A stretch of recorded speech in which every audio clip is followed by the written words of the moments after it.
the room on the right hand side.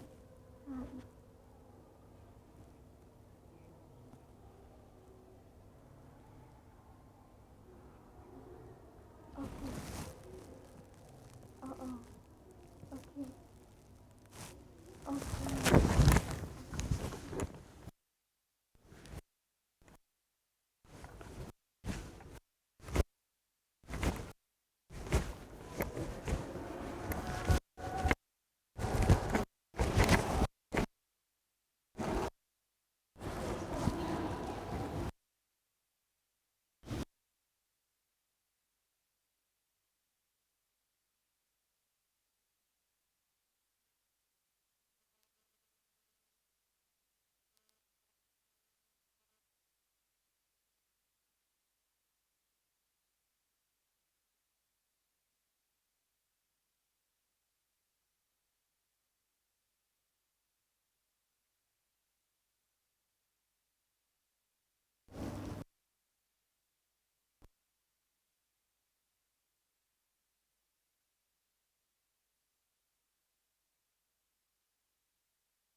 การแบ่งแยกอีกต่อไป ขอให้สังขารทั้งหมดหายใจดั่งกายเดียวกันสวดมนต์ดั่งกายเดียวกันสดับฟังดั่งกายเดียวกันข้ามพ้นเขตแดนของมายาแห่งตนหลุดพ้นจากการติดยึดอยู่ในปมด้อยปมเด่นปมแห่งความเท่าเทียม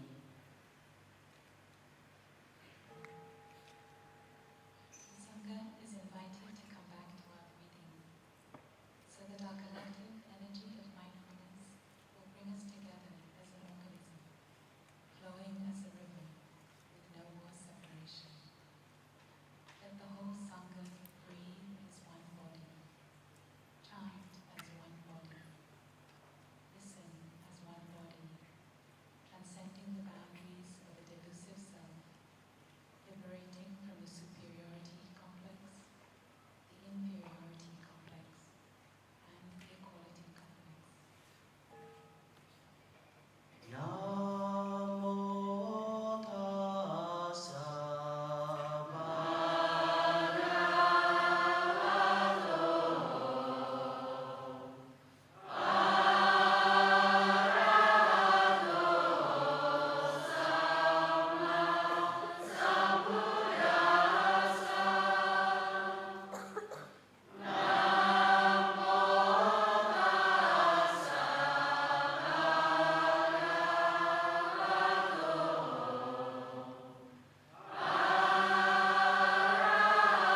ใจเข้า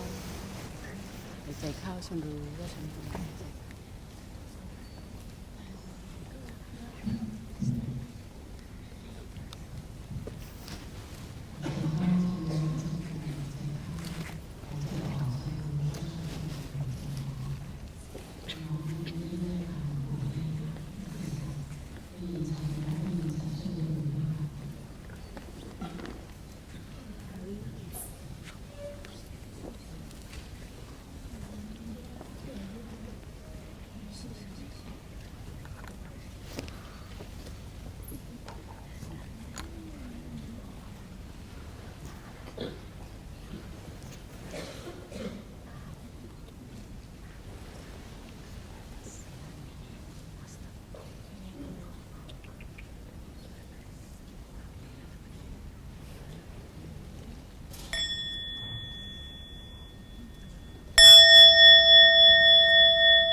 Good morning, dear friends. Today is April the 5th, 2013,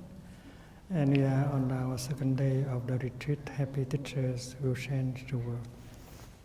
มาสวัสดียามเช้าเพื่อนที่รักวันนี้เป็นวันที่ 4 เมษายน พุทธศักราช 2556 เราอยู่ในงานภาวนาคุณครูที่มีความสุขจะช่วยเปลี่ยนแปลงโลก The Buddha is a teacher. พระพุทธเจ้าก็คืออาจารย์ของเรา And he is a very good teacher. และท่านเป็นครูที่ยอดเยี่ยมมาก And he is a happy teacher. แล้วก็เป็นครูที่มีความสุขมาก When you are not happy, you cannot make the other people happy. เมื่อเราไม่มีความสุขเราก็ไม่สามารถที่จะทำให้คนอื่นมีความสุขได้ When you are not happy, you cannot help other people to be happy. เมื่อเธอไม่มีความสุขเธอก็ไม่สามารถที่จะช่วยคนอื่นให้มีความสุขได้ So whether you are a teacher or not, if you are not happy, you cannot help other people to be happy. ไม่ว่าเธอจะเป็นครูหรือไม่ถ้าเธอไม่มีความสุขเธอก็ไม่สามารถที่จะช่วยให้คนอื่นมีความสุขได้ Sometimes we call the Buddha the happy one, the blessed one, le bienheureux. บางครั้งเราเรียกพระพุทธองค์ว่าเป็นบุคคลผู้กอบด้วยความสุขบุคคลผู้กอบด้วยความน่าสรรเสริญยินดี And the Buddha has a lot of happiness. That is why he has something to give to other people. พระพุทธองค์นั้นมีความสุขมากมายเพราะฉะนั้นพระองค์มีความสามารถที่จะช่วยผู้คนได้มากมาย And to love is to offer happiness. รักใครสักคนหนึ่งก็หมายถึงว่าเราหยิบยื่นความสุขให้กับเขา Do you have happiness to offer? พวกเธอมีความสุขที่จะหยิบยื่นให้กับคนอื่นไหม Do you love your father? อรักคุณพ่อของเธอหรือเปล่า Do you have some happiness in order to offer to your father? เธอมีความสุขที่จะหยิบยื่นความสุขนั้นให้กับคุณพ่อของเธอหรือเปล่า Do you love your mother? เธอรักแม่ของเธอไหม If you do not happiness, you cannot offer happiness to your mother. ถ้าเธอไม่มีคำตอบตรงนั้น เธอไม่สามารถที่จะหยิบยื่นความสุขให้กับคุณแม่ของเธอได้ So we have to practice as the Buddha teaches in order to be happy. เราต้องฝึกดังที่พระพุทธองค์ทรงสอนเพื่อที่จะทำให้เรามีความสุข And when we are happy, we can offer our happiness to the other person. เมื่อเรามีความสุขเราก็สามารถที่จะหยิบยื่นความสุขของเราให้กับคนอื่นได้ Now I'd like to ask you a question. Do you have happiness? Do you have love in yourself? ตอนนี้หลวงปู่อยากจะถามทุกคนว่าพวกเรามีความสุขไหม เรามีความรักอยู่ในตัวเราเองหรือเปล่า Yes or no? มีไหมคะ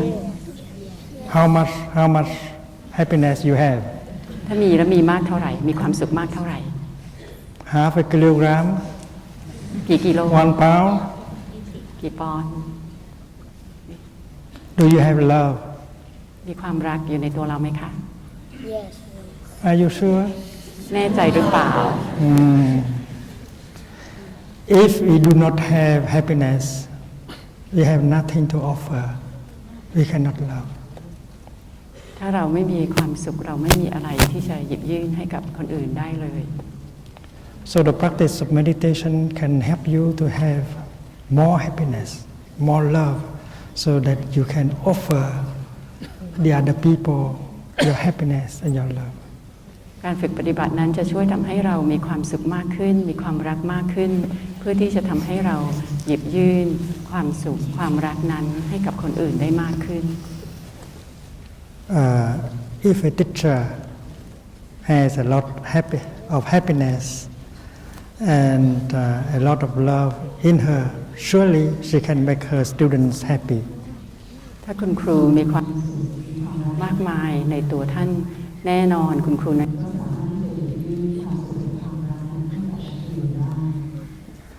And if a student like you who has happiness, who has love, and then you can make your teacher happy, you can make your father happy, and you can make your mother happy. ถ้าเป็นนักเรียนเหมือนกับพวกถ้าเรามีความสุขเรามีความรักอยู่ในตัวเราเอง เราก็สามารถที่จะทำให้คุณครูของเรามีความสุขทำให้คุณพ่อของเรามีความสุขทำให้คุณแม่ของเรามีความสุขได้ The Buddha has a lot of happiness. พระพุทธเจ้ามีความสุขอย่างมากมาย And that is why he can help so many people to suffer less and to have happiness. นั่นคือเหตุผลที่พระองค์สามารถที่จะช่วยให้ผู้คนมากมายหลุดพ้นออกจากความทุกข์และมีความสุขมาก The Buddha is a very happy teacher. มีความสุขอย่างยิ่ง I also have a lot of happiness. ก็มี And I am a teacher also. หลวงปู่เองก็เป็นครูคนหนึ่ง I am not as a good teacher as the Buddha, but I have enough happiness. Therefore, I am a good teacher. หลวงปู่เองอาจจะไม่ได้เป็นครูเยี่ยมดังพระพุทธแต่หลวงปู่เองมีความสุขอย่างเพียงพอ เพราะฉะนั้นหลวงปู่เองก็เป็นครูคนหนึ่งที่ดี The purpose of practicing Buddhism is to have more happiness. จุดมุ่งหมายในการฝึกในทางพุทธศาสนาก็คือทำให้เรามีความสุขมากขึ้น And if you go to the temple and practice and do not have more happiness, your practice is not very good. ถ้าเธอไปเข้าวัดไปฝึกปฏิบัติธรรมแต่เธอไม่ได้มีความสุขมากขึ้นนั่นหมายถึงการปฏิบัติของเธอไม่ดีนัก The correct practice is the practice that can make us happier and happier every day.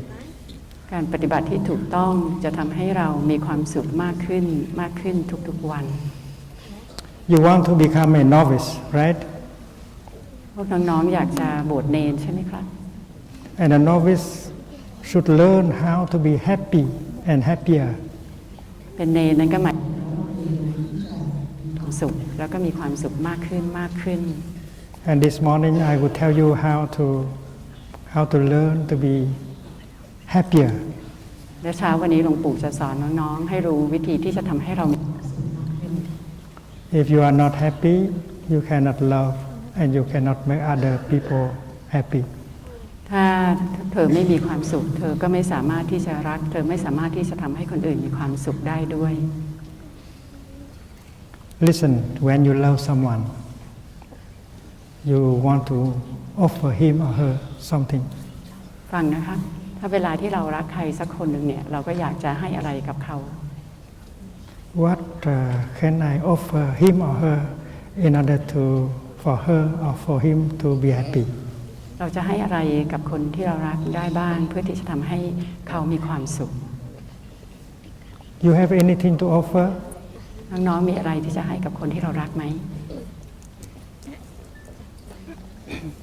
Do you have to go to the market and buy something to offer? น้องๆต้องไปตลาดเพื่อที่จะซื้อของอะไรให้กับคนที่เรารักหรือเปล่า What is the best thing we can offer to the person we love? อะไรคือสิ่งที่ดีที่สุดที่เราจะให้ That is a question. และนี่ก็คือคำถาม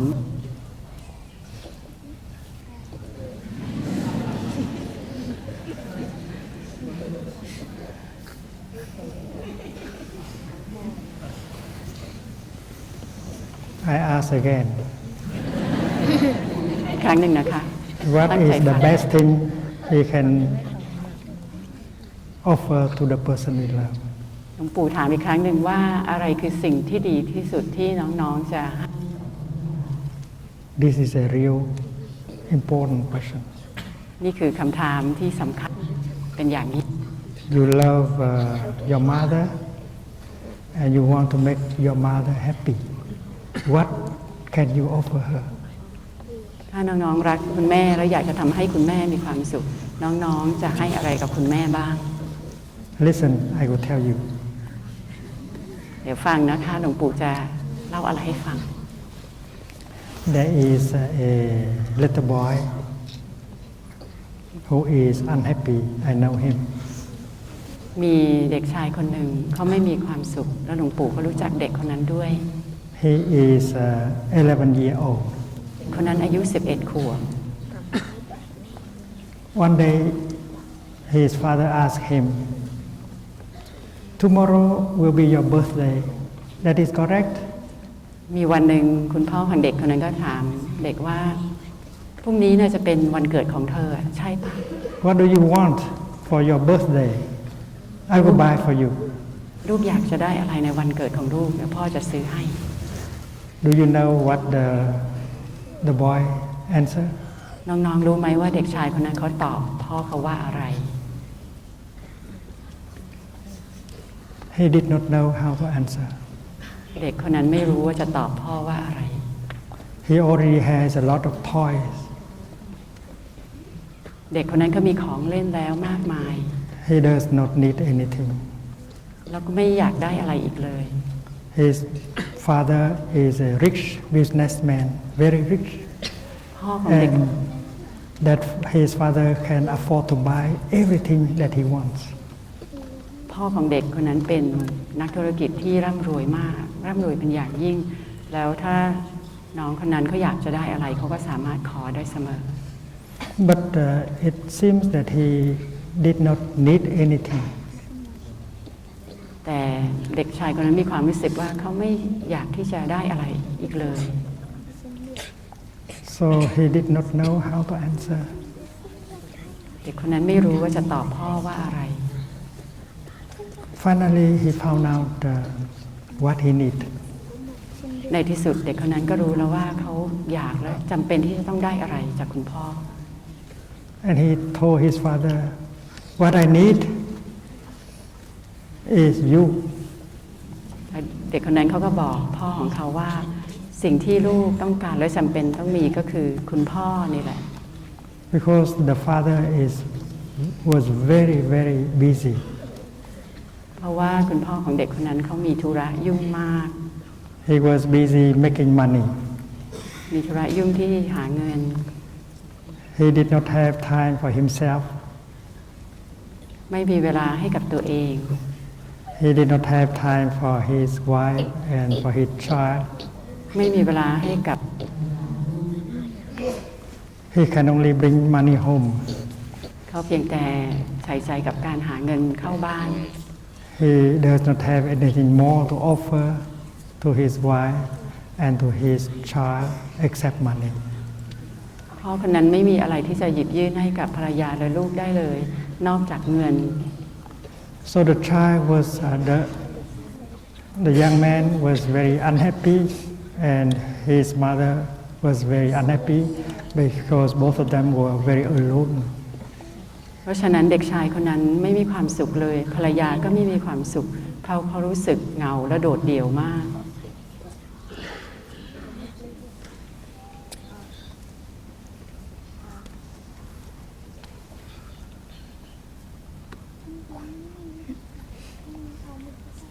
The young man feel that he does not really have a father because his father is very busy. He did not have the time to be with his son and his mother, or his father, his wife. เด็กชายคนนั้นเขารู้สึกว่าเขาไม่ได้มีพ่ออยู่เลย เพราะว่าพ่อมีแต่ธุระวุ่นวายแล้วไม่เคยมีเวลาให้กับเขาไม่เคยมีเวลาให้กับคุณแม่ So what the young man need is not more money, not more toys. He need his father to be with him. เพราะฉะนั้นสิ่งที่เด็กชายคนนั้นต้องการไม่ได้ต้องการของเล่นมากขึ้น ไม่ได้ต้องการอะไรมากขึ้นเลยเขาเพียงแต่ต้องการให้คุณพ่อได้อยู่กับเขา That is why he said, "Daddy, what I need is you." และนั่นก็คือเหตุผลที่ทำให้เด็กชายคนนั้นตอบว่าสิ่งที่ลูกอยากได้มากที่สุดก็คือคุณพ่อนี่แหละ So the most precious thing that you can give to the person you love is your presence. เพราะฉะนั้นสิ่งที่มีคุณค่ามากที่สุดที่เธอจะมอบให้กับคนที่เธอรักได้ก็คือความที่อยู่ตรงนั้นของเธอ I will ask you a very important question.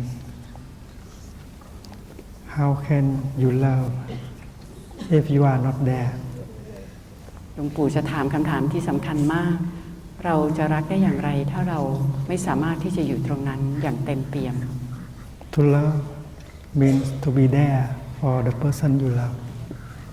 ความรักก็หมายถึงความที่เราอยู่กับคนที่เรารัก If you are so busy and then you are not there, you have nothing to offer to him or to her. ถ้าเธอมีธุระวุ่นวายเหลือเกินเธอไม่สามารถที่จะอยู่ตรงนั้นกับคนที่เธอรักเธอไม่สามารถที่จะหยิบยื่นอะไรให้กับคนที่เธอรักได้เลย So the practice of mindful breathing can help you to be there for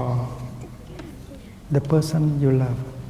การฝึกตามลมหายใจอย่างมีสติจะช่วยให้เธอสามารถที่จะอยู่ตรงนั้นอย่างเต็มเปี่ยมกับคนที่เรารักได้ When you breathe in, and if you pay attention to your in breath, you bring your mind back to your body. เวลาที่เธอหายใจเข้าเธอหายใจเข้าของเธอเธอนำจิตของเธอกลับมาสู่ร่างกายของเธอ And when you bring your mind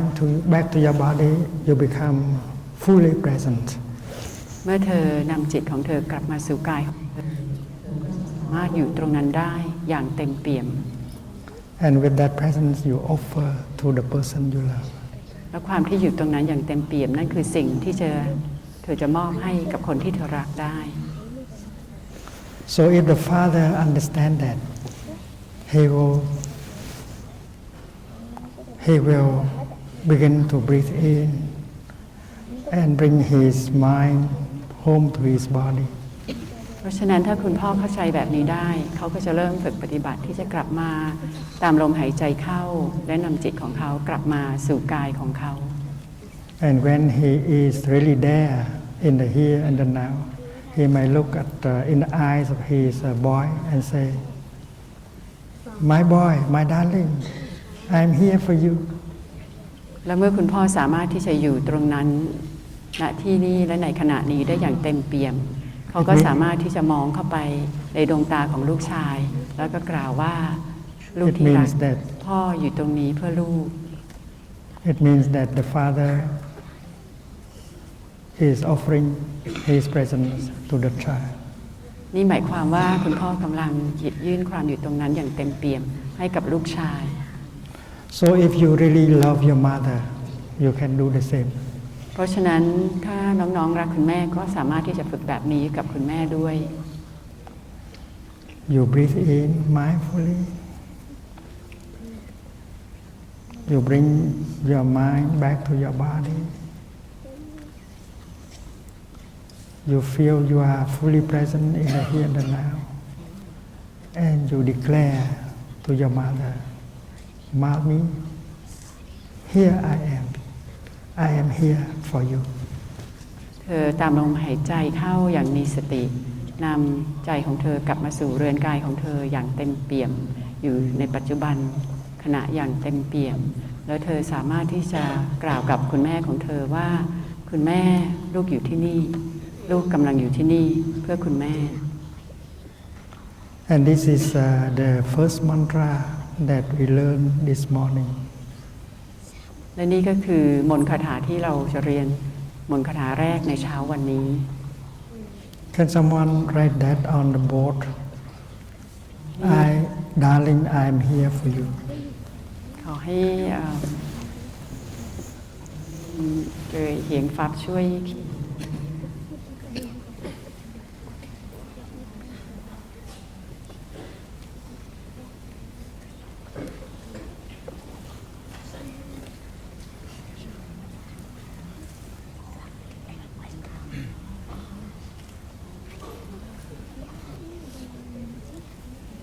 Tonight, you may like to try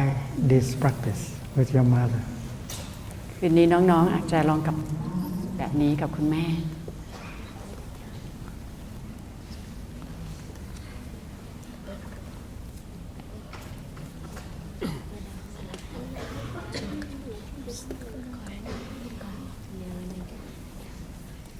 You stop talking, you stop thinking, you begin to breathe in. ให้เราหยุดพูดคุยนะคะ หยุดคิด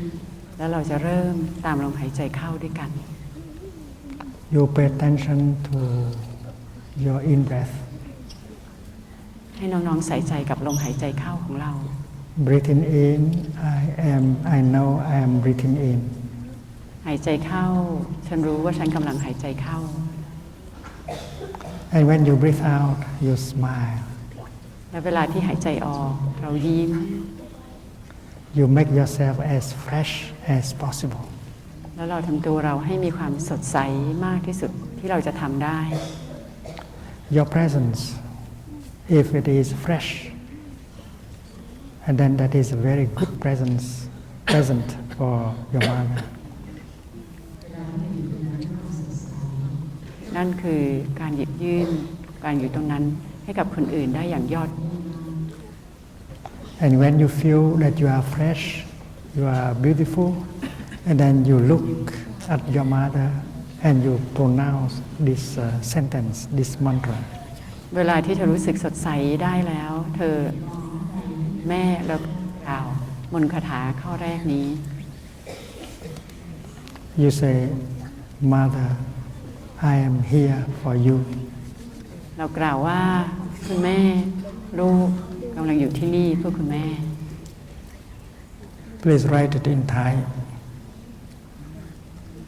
เรียนเขียนภาษาไทยให้ด้วยค่ะ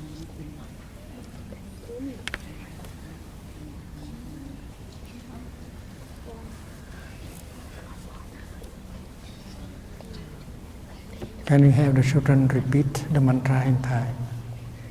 ลวงปู่ขอให้น้องๆพูดคาถาข้อนี้เป็นภาษาไทยได้ไหมคะ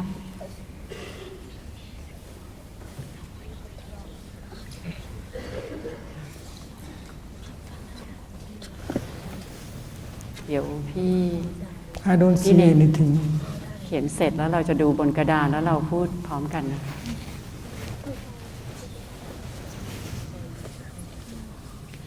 เราพูดให้ใครก่อนดีคุณแม่ก่อนไหม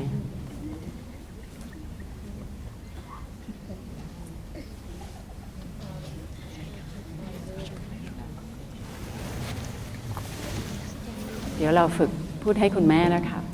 เราบอกเราเปลี่ยนคำว่าที่รักเป็นคุณแม่เปลี่ยนคำว่าฉันเป็นลูกเปลี่ยนคำว่าเธอเป็นคุณแม่ I am here for you. พร้อมหรือยัง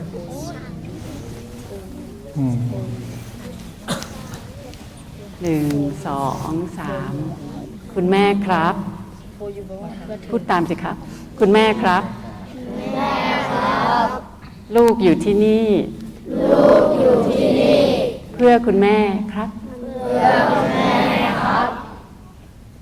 Again. อีกรอบหนึ่งได้ไหมครับรอบที่ 2ให้คุณพ่อนะคุณพ่อครับลูกอยู่ที่นี่เพื่อคุณพ่อครับ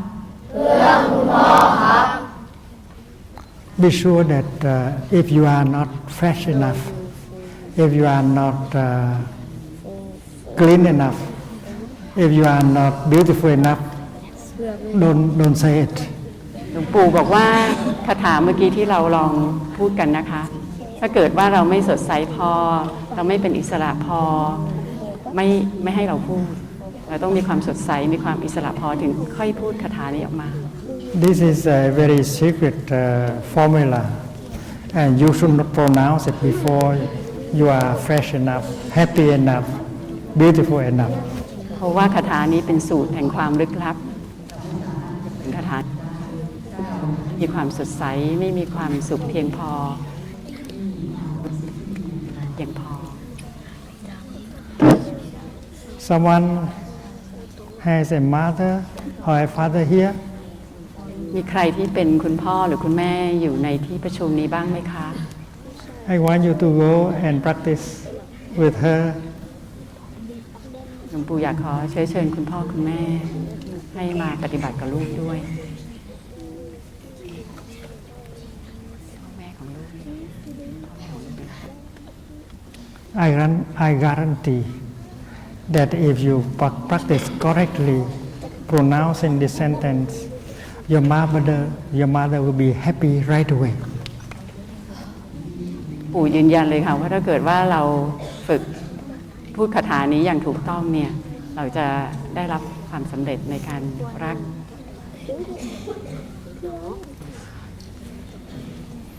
There is a meditation that can help you to be fresh and beautiful. แล้วก็มีอย่างอื่นด้วยที่ทำให้เรามีความสดใสได้ Do you want to learn? เราอยากจะเรียนไหมอยากจะเรียนรู้วิธีถ้าทำให้เราสดใสไหม If คะ you want to be a good novice, then you have to learn. น้องๆอยากจะบวชเป็นเนนที่ดีน้องๆก็ต้องเรียนไม่งั้นก็จะเป็นเนนที่ดีได้ยังไงอ่ะ Do you want to learn how to be fresh and happy? น้องๆอยากจะเรียนรู้วิธีที่ทำให้เราสดใสและมีความสุขไหมครับ Then you have to listen. ถ้าอยากจะเรียนก็ต้องฟัง There is a practice called a Pebble meditation. มีการปฏิบัติอันหนึ่งที่เราเรียกว่าทำสมาธิกับก้อนกรวด Here is the pebble. อยู่ในมือหลวงปู่นั่นคือก้อนกรวด Later on in the day, you have to go and look for a pebble like this. เดี๋ยวหลังจากนี้น้องๆอาจจะออกไปแล้วก็ไปเล่นเกมค้นหาก้อนกรวด You have to look for 4 pebbles. แต่ว่าต้องหา And Dhamma teachers will help you to practice pebble meditation today. หลวงพี่ธรรมอาจารย์ของเราก็จะช่วยสอนวิธีการทำภาวนากับก้อนกรวดให้น้องๆ And if you practice well, by the end of the day, you can already begin to practice with your father, your mother. ถ้าเราฝึกที่ดีเนี่ยพอหลังจากนี้เย็นวันนี้เราก็สามารถไปฝึกแบบนี้กับคุณพ่อคุณแม่ได้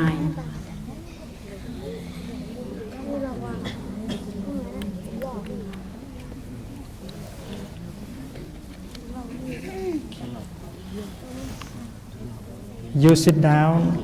in a circle of 5 or 6 children. เราเริ่มต้นโดยการที่เรานั่งนะครับนั่งประมาณสัก 5-6 คน And with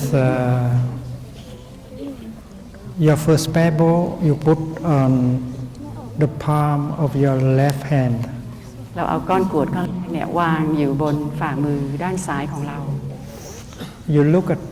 first of all at the pebble and you say that this pebble represent a flower.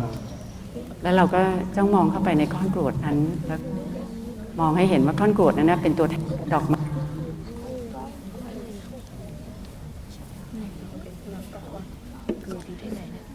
And you put it in the palm of your left hand. เสร็จแล้วก็เอาก้อนกรวดนั้นวางอยู่บนฝ่ามือซ้ายของเรา And you begin to breathe in. แล้วก็เริ่มตามลมหายใจเข้า Breathing in, I see myself as a flower.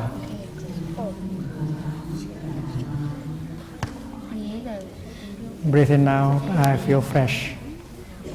หายใจออกฉันรู้สึกสดชื่น Breathing in, I see myself as a flower. หายใจเข้าฉันเห็นตัวฉันเป็นดั่งดอกไม้ Breathing out, I feel beautiful. หายใจออกฉันรู้สึกงดงาม Listen, if you don't want to learn, you can go out. ให้ฟังนะครับ But if you want to learn, you can stay. ถ้าเกิดน้องๆยังอยากเรียนต่อได้ ถ้าไม่อยากเรียนต่อก็เชิญออกไปข้างนอกนะครับ Who wants to learn? ใครอยากจะเรียนบ้างยกมือขึ้นนะครับ Raise your ใครอยาก hand. เรียนบ้างยกมือขึ้น อยากจะฟังครับ Who wants to learn? Raise ใคร your อยากฟัง hand. ต่อยกมือขึ้นนะครับถ้ายกมือแล้วก็ต้องนั่งฟัง ถ้าใครไม่อยากฟังต่อก็ออกไปข้างนอกไปเล่นได้นะคะ So those who do not want to learn, please, you can go out and play. ถ้าใครไม่อยากต่อแล้วเรียนจากหลวงปู่เชิญออกไปข้างนอกออกไปได้อะไรถ้าอยากไปเล่นไปคุยกันออกไปนั่งเล่นคุยกันข้างนอกนะครับแล้วจะได้ให้เพื่อนๆคนอื่นนะ If you want to learn and then listen, ถ้าอยากจะเรียนก็ต้องฟังนะครับ maybe I will ask a Dharma teacher to bring them, teach them outside. เดี๋ยวหลวงปู่จะขอให้หลวงพี่ธรรมอาจารย์พาน้องๆออกไปเรียนต่อข้างนอกนะครับ So when you hear the small bell, stand up เมื่อได้ยินเสียงะระฆังเล็กๆ เราจะยืนขึ้น and go out to practice outside. ไหว้ขอบคุณยืนขึ้นไหว้ขอบคุณแล้วก็เดินออกไปข้างนอกนะครับน้องๆทุกคนยืนขึ้นค่ะยืนขึ้นพนมมือยืนขึ้นพนมมือเดี๋ยวได้ยินเสียงะระฆังครั้งต่อไปไหว้ขอบคุณหลวงปู่นะคะให้เถินมาขึ้นช่วยก็น่าจะไหว้โค้งงามๆออกไปครับ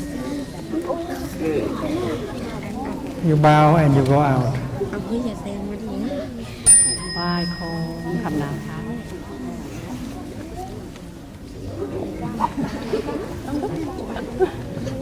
รับเชิญออกไปเรียนต่อกับหลวงพี่นะคะ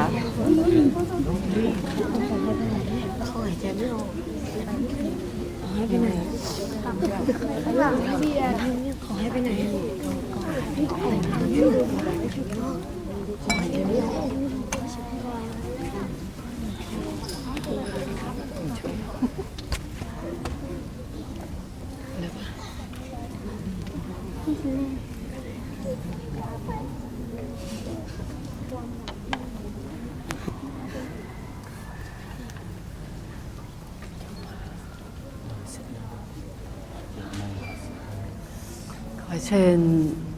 ขอเชิญผู้เข้าร่วมเลื่อนขึ้นมานั่งใกล้ๆหลวงปู่นะคะเลื่อนขึ้นมาได้ค่ะ lên nó thể sit xuống cũng được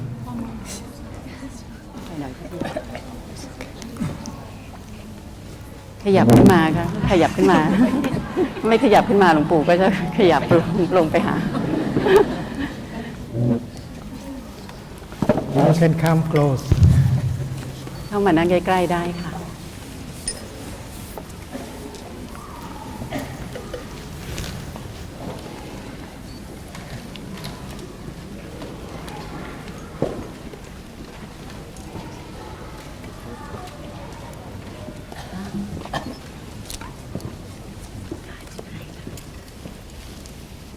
ในระหว่างที่หลวงปู่บรรยายธรรมของงดการถ่ายรูปนะคะของงดการถ่ายรูปในระหว่างที่หลวงปู่กำลังจะเริ่มบรรยายธรรม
Dear friends, in Plum Village, in France, every summer we receive practitioners from many countries, about 55 countries. เพื่อนที่รักที่หมู่บ้านพรามประเทศฝรั่งเศสในประเทศต่างๆมาร่วมฝึกปฏิบัติกับเรามากมายประมาณ 50-55 ประเทศ And children from many countries come to practice. แล้วก็มีเด็กๆมาจากหลายประเทศมากมายมาร่วมปฏิบัติด้วย And we have a program for children, teenagers, and young adults. เรามีโครงการสำหรับเด็กสำหรับวัยรุ่นและสำหรับคนหนุ่มสาว And when we organize a retreat of mindfulness, whether it is in London, New York, Boston, there are always children who come and practice with us. เวลาที่เราจัดงานภาวนาแห่งสติไม่ว่าจะอยู่ในกรุงลอนดอนนิวยอร์กหรือว่าบอสตันเราจะมีเด็กมาฝึกปฏิบัติกับเรามากมาย And there are children who come to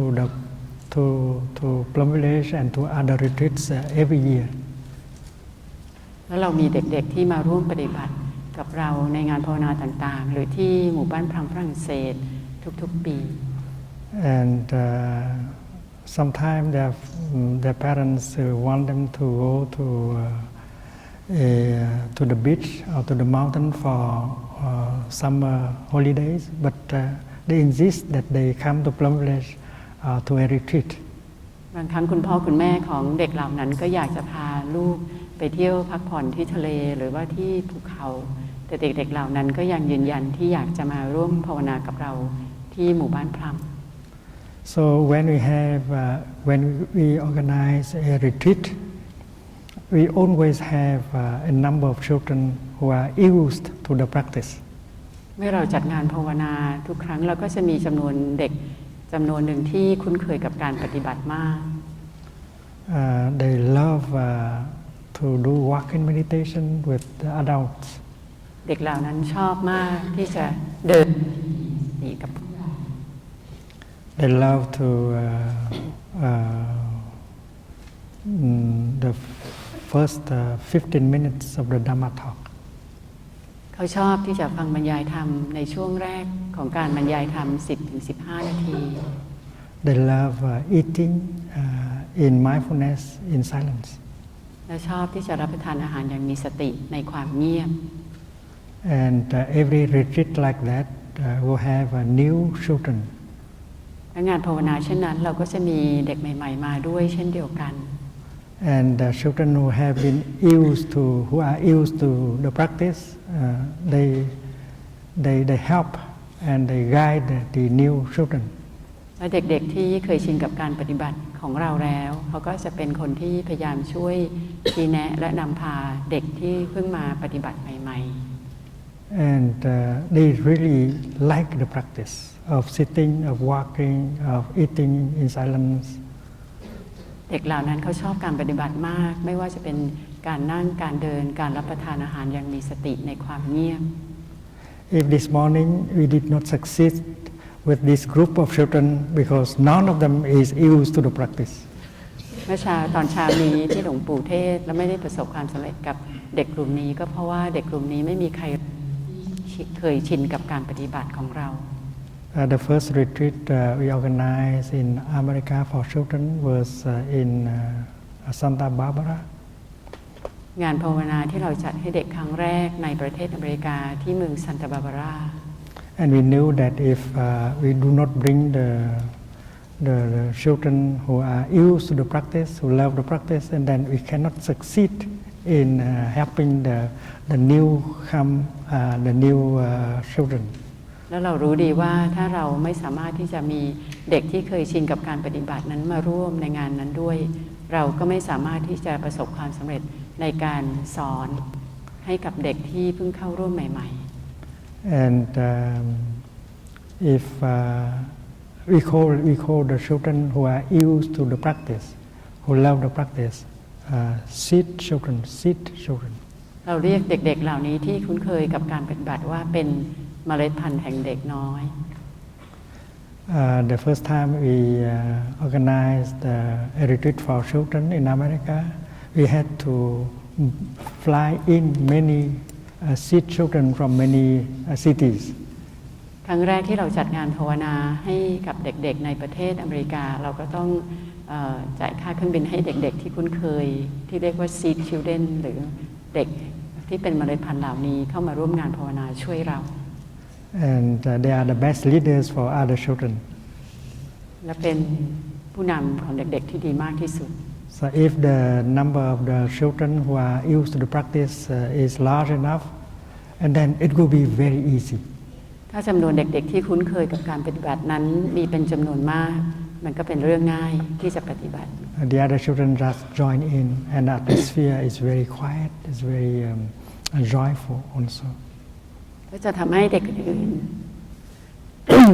ทำให้เด็กอื่นสามารถเข้าร่วมการปฏิบัติได้อย่างง่ายดายและเบิกบาน The children love Bible meditation very much. เด็กๆนั้นชอบที่จะภาวนากับก้อนกรวด Bible meditation was invented the first time with that first retreat for children organized in Santa Barbara.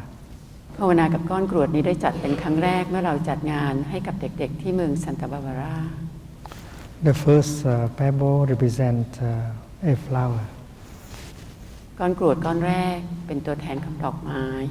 The children sit in a circle, and when they hear the first sound of the bell, they pick up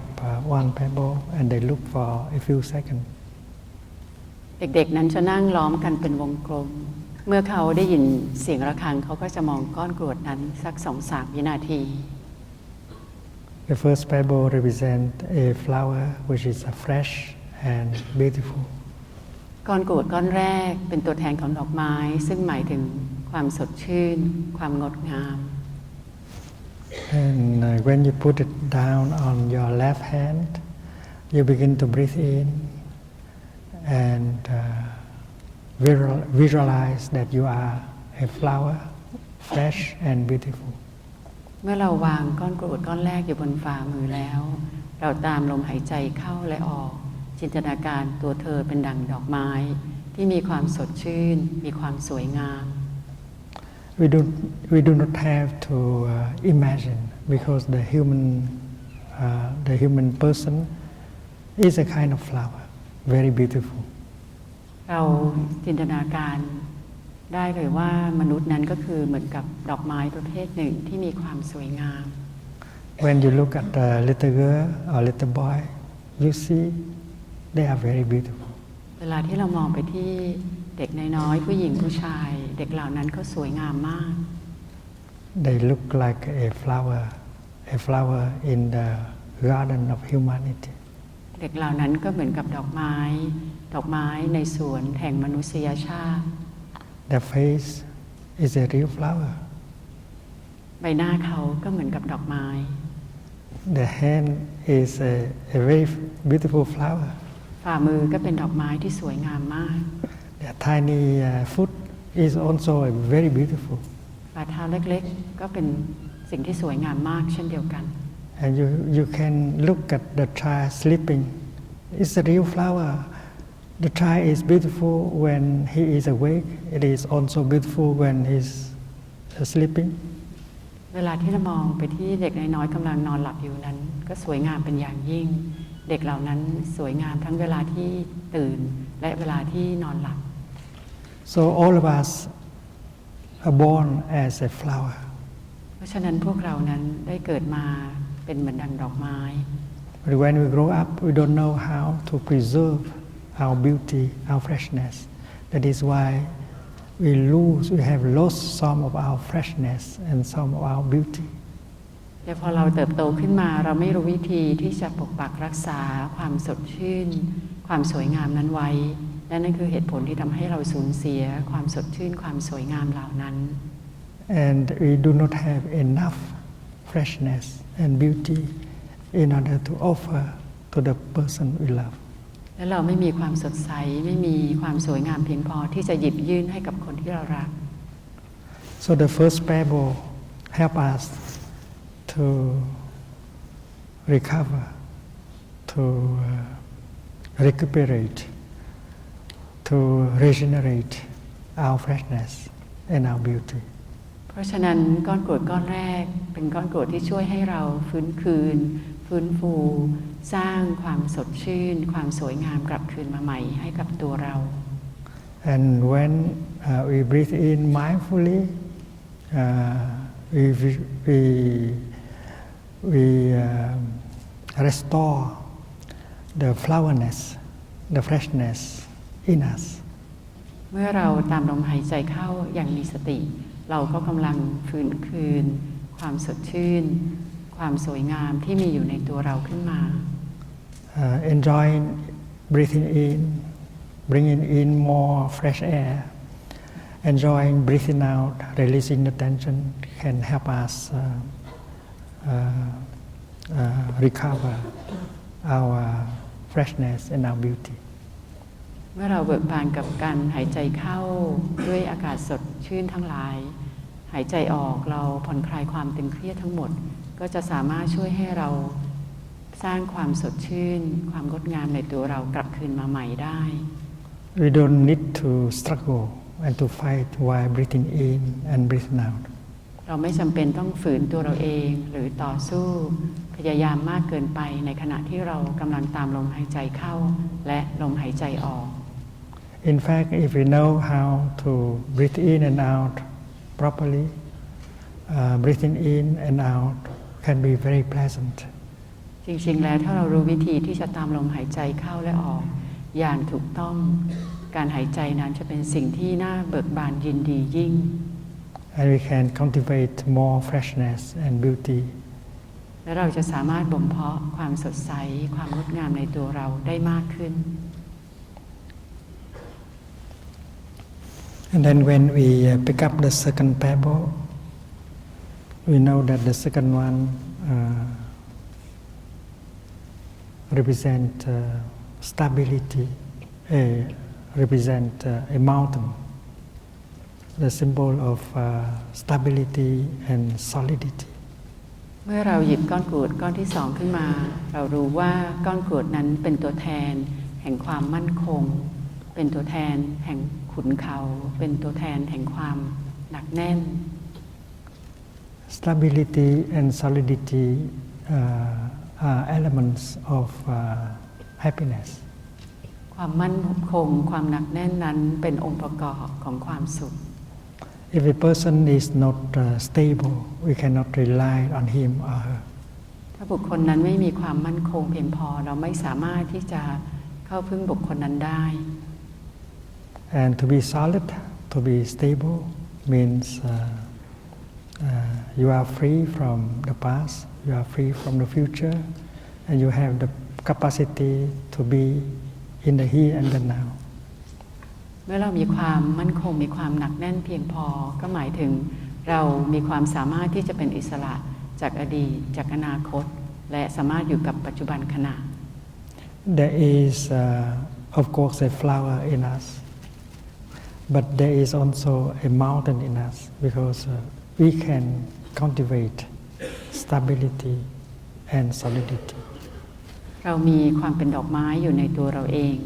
เราก็มีความเป็นภูเขาอยู่ในตัวเราเองได้เราสามารถที่จะบ่มเพาะความหนักแน่นความมั่นคงนั้นได้ And we can offer the person we love not only with our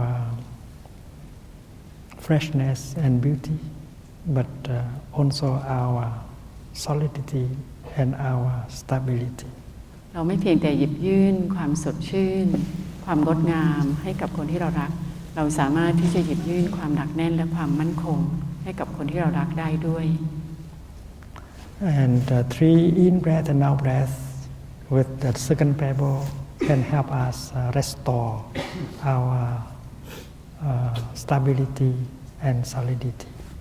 เพียงแต่ตามลมหายใจยังมีสติเข้าออก3ครั้งเราก็สามารถที่จะฟื้นคืน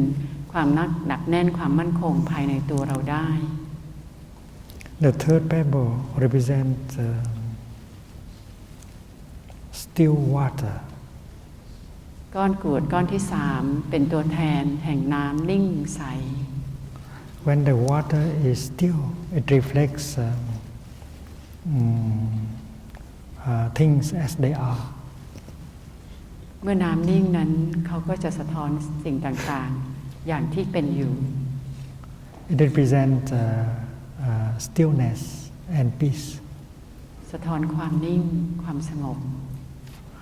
When our mind is peaceful, and then we can see things very clearly. เมื่อจิตของเรามีความสงบสุขเราสามารถที่จะเห็นทุกสิ่งทุกอย่างได้อย่างชัดเจน We are not victim of wrong perceptions. เราจะไม่เป็นเหยื่อของความคิดเห็นที่ผิดอีกต่อไป When the water is still, it reflects the sky, the cloud, the mountain as they truly are, not distorting these images. เมื่อน้ำนั้นนิ่งเขาสามารถที่จะสะท้อนก้อนเมฆท้องฟ้าความงดงามที่ตรงนั้นอย่างที่เขาเป็นอยู่โดยไม่ได้บิดเบือน So breathing in and out 3 times, we can very well restore our calm and our peace. เวลาที่เราตามลมหายใจเข้าและออกอย่างมีสติ3 ครั้งเราก็สามารถที่จะฟื้นคืนความสงบความนิ่ง And that is also something we can offer to the person we love. และนี่ก็คือสิ่งที่เราสามารถที่จะหยิบยื่นให้กับคนที่เรารักได้ In fact, if you do not have calm, peace, you don't have much to offer. จริงๆแล้วถ้าเธอไม่มีความสงบไม่มีความสุขนิ่งอย่างเพียงพอเธอไม่มีอะไรที่จะหยิบยื่นให้กับคนที่เธอรักได้ And the fourth pebble represents space, which is freedom. ก้อนกรวดก้อนที่4เป็นตัวแทนแห่งที่ว่างซึ่งหมายถึงความเป็นอิสระ A person who is not free cannot be a happy person. บุคคลที่ไม่ได้มีความเป็นอิสระไม่สามารถที่จะมีความสุขได้ We are free from our regret, our sorrow. เราเป็นอิสระจากความเสียใจความเศร้าโศก We are free from our anger, from our fear. เราเป็นอิสระจากความโกรธความกลัว And with that freedom, our presence will be a wonderful gift to be made to the person we love. ด้วยความเป็นอิสระเช่นนั้นเราจะสามารถอยู่ตรงนั้นได้อย่างเต็มเปี่ยมและเป็นของขวัญอันงดงามให้กับคนที่เรารัก We have told the children that the best thing we can offer to our beloved one is our presence. เราจะต้องบอกกับเด็กๆของเราว่าสิ่งที่เราสามารถที่จะหยิบยื่นให้กับคนที่เรารักได้ดีที่สุดก็คือความสามารถที่จะอยู่ตรงนั้นอย่างเต็มเปี่ยม But we can always improve the quality of our presence by this kind of practice. และเราสามารถที่จะทำให้คุณภาพของการอยู่ตรงนั้นของเราดีขึ้นได้ด้วยการฝึกปฏิบัติเช่นนี้ Bible meditation help us to be more fresh, more beautiful. การภาวนากับก้อนกรวดจะช่วยทำให้เรามีความสดใสมีความงดงามมากขึ้น More peaceful. มีความสงบสุขมากขึ้น More solid. มีความมั่นคงมากขึ้น And freer. และเป็นอิสระมากขึ้น And with these elements, we have the best thing to offer to the person we love. และด้วยองค์ประกอบเหล่านี้เราก็จะมีสิ่งที่ดีที่สุดที่เราจะหยิบยื่นให้กับคนที่เรารัก And you do not have to sit in a meditation hall in order to practice Bible meditation. และเราไม่จำเป็นต้องนั่งอยู่ในหอปฏิบัติธรรมเพื่อที่จะฝึกการภาวนาก้อนกรวด You may have your pebbles in your pocket. เราอาจจะมีก้อนกรวดอยู่ในกระเป๋าของเรา And sitting at the train station or the airport, you may like to hold your pocket, your pebble in your pocket and enjoy Bible meditation. แต่อาจจะนั่งรออยู่ที่สถานีรถไฟหรืออยู่ที่สนามบินเธอเอามือล้วงใส่กระเป๋าจับก้อนกรวดแล้วก็ภาวนากับก้อนกรวด You may prefer the pebble to the computer. เธอ Computer. เธออาจจะชอบก้อนกรวดมากกว่าคอมพิวเตอร์ Because waiting for the plane, for the train, you have a chance to cultivate more freshness, more beauty, more freedom, more peace. เพราะฉะนั้นเวลาที่เรานั่งรอรถไฟฟ้าหรือว่านั่งรอขึ้นเครื่องเราสามารถที่จะฝึกปฏิบัติแบบนี้เพื่อที่จะบ่มเพาะความสดชื่นความงดงามความอิสระในตัวเราได้มากขึ้น And instead of sitting there and worry and waiting, you enjoy Bible meditation and you get the healing and the transformation that you need. แทนที่จะนั่งรออยู่ตรงนั้นด้วยความกังวลด้วยความกระวนกระวายเราสามารถที่จะนั่งรอและฝึกภาวนากับก้อนกรวดเราจะได้รับการเยียวยาและแปลเปลี่ยนได้เป็นอย่างดี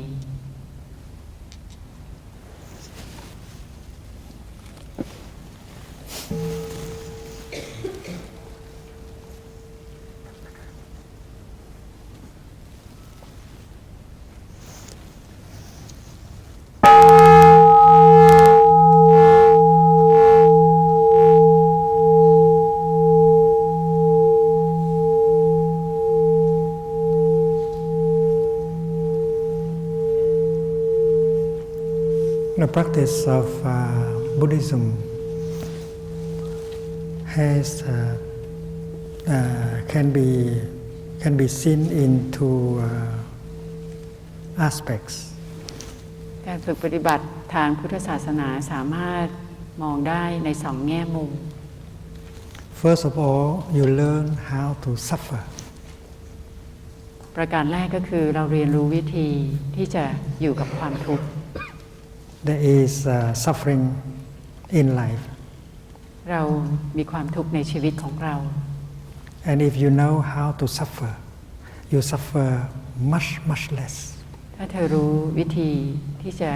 อยู่กับความทุกข์นั้นเธอจะมีความทุกข์น้อยลงอย่างมาก And you can make good use of your suffering in order to make happiness. และเธอสามารถที่จะใช้ความทุกข์นั้นให้เป็นประโยชน์และก่อให้เกิดเป็นความสุข There is a deep connection between suffering and happiness. ความทุกข์และความสุขนั้นมีความเชื่อมโยงอย่างลึกซึ้งมาก In Buddhism, we learn that happiness is made of non-happiness elements. ในพุทธศาสนาเราเรียนรู้ว่าความสุขนั้นประกอบขึ้นได้ด้วยองค์ประกอบที่ไม่ใช่ความสุข It is like a flower. เหมือนกับดอกไม้ When we look into a flower, we discover that a flower is made only of non-flower elements. เมื่อเรามองลงไปเข้าไปในดอกไม้เราค้นพบว่าดอกไม้นั้นก็ประกอบขึ้นได้ด้วยองค์ประกอบที่ไม่ใช่ดอกไม้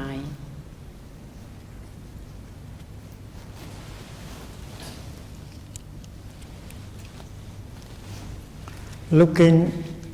into this flower, you see a cloud. เมื่อเรามองเข้าไปในดอกไม้นี้เราจะเห็นก้อนเมฆ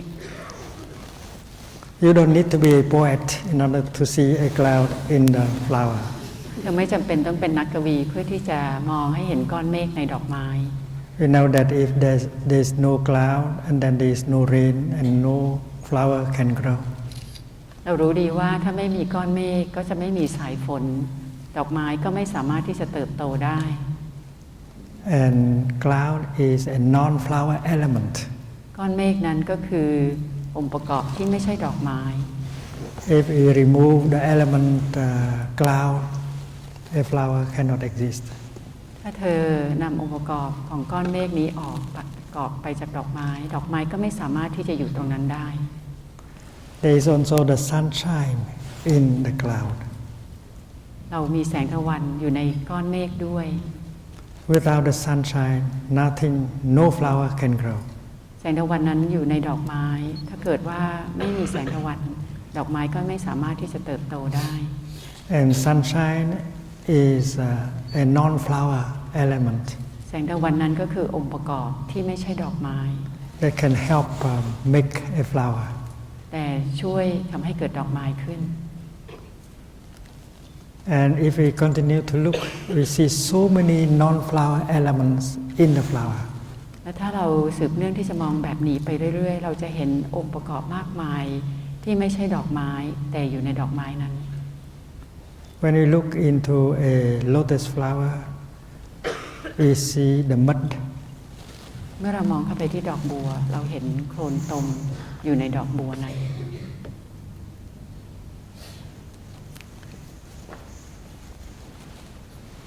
We cannot grow lotus flower on marble.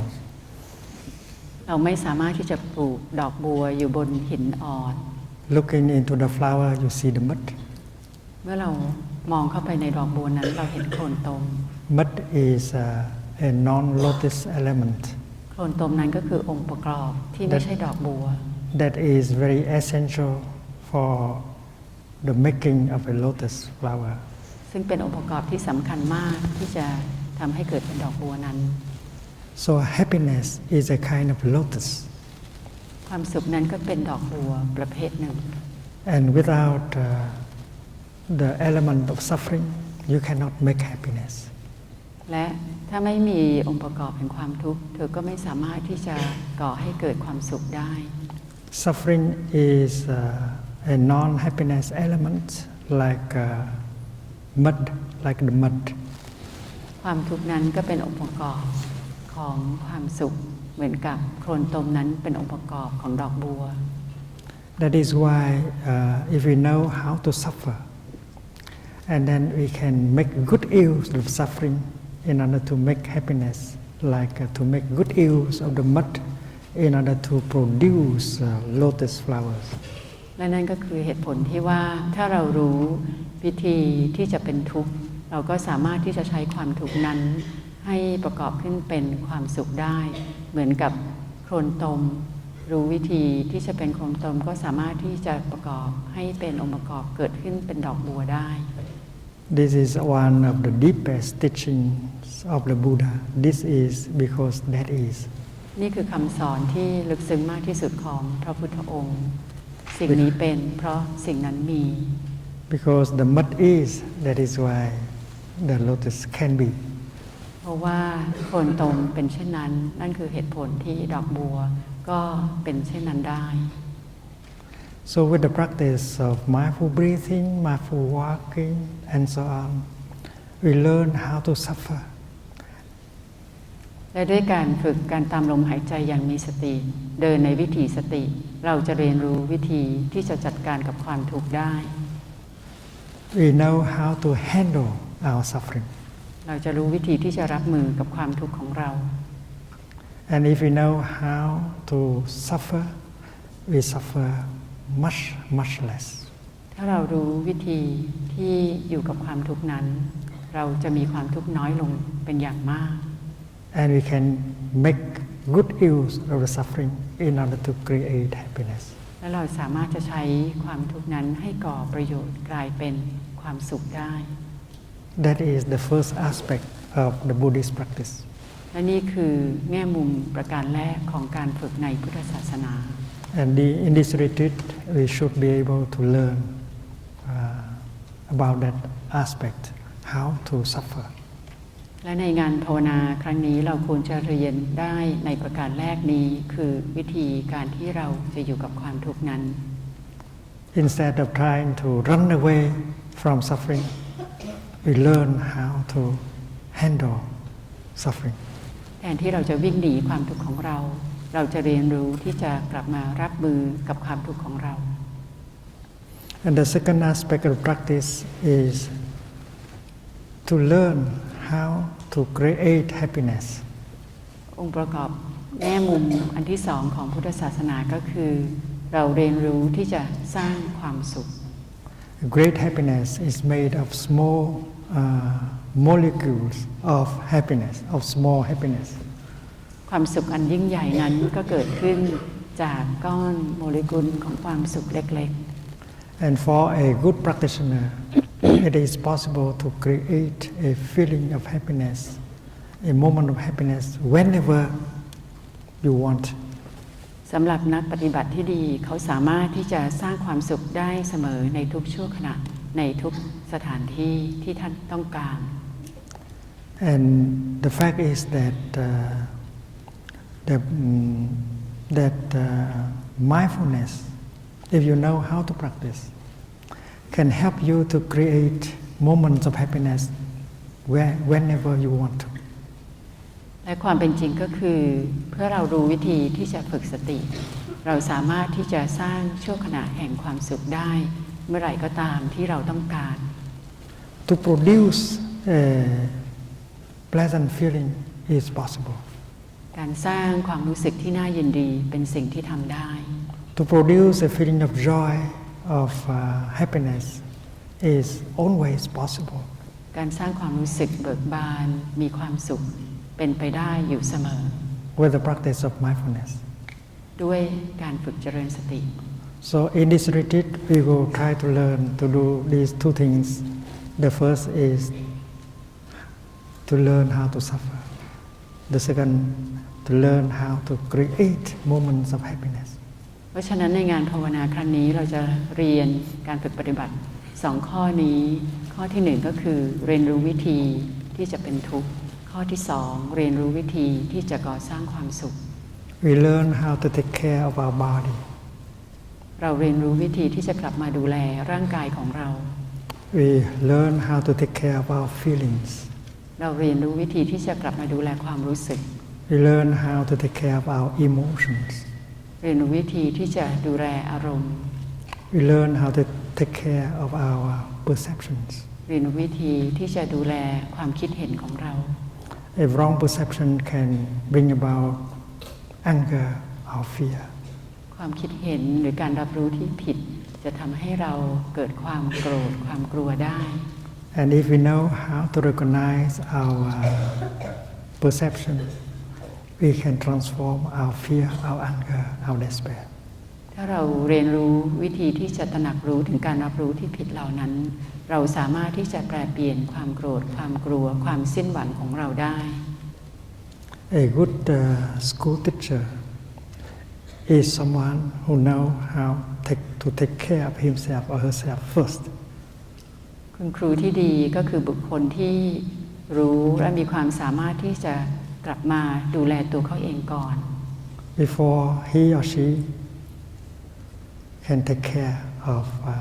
other people, including their students. ก่อนที่เขาจะไปดูแลคนอื่นนั่นก็รวมถึงนักเรียนของเขาด้วย A Dharma teacher also has to take care of himself. พระธรรมอาจารย์เองก็ต้องเรียนรู้วิธีที่จะกลับมาดูแลตัวเอง A Dharma teacher should know how to handle his or her suffering and to create moments of happiness before they can help other people to suffer less or to be happy. ธรรมอาจารย์นั้นก็ควรจะเรียนรู้วิธีที่จะกลับมาจัดการกับความทุกข์ของตัวเองรู้วิธีที่จะก่อสร้างชั่วขณะแห่งความสุขก่อนที่เขาจะออกไปช่วยคนอื่นหรือเรียนรู้วิธีที่จะให้ความสุขกับคนอื่น Because Dharma teachers are a kind of teacher also.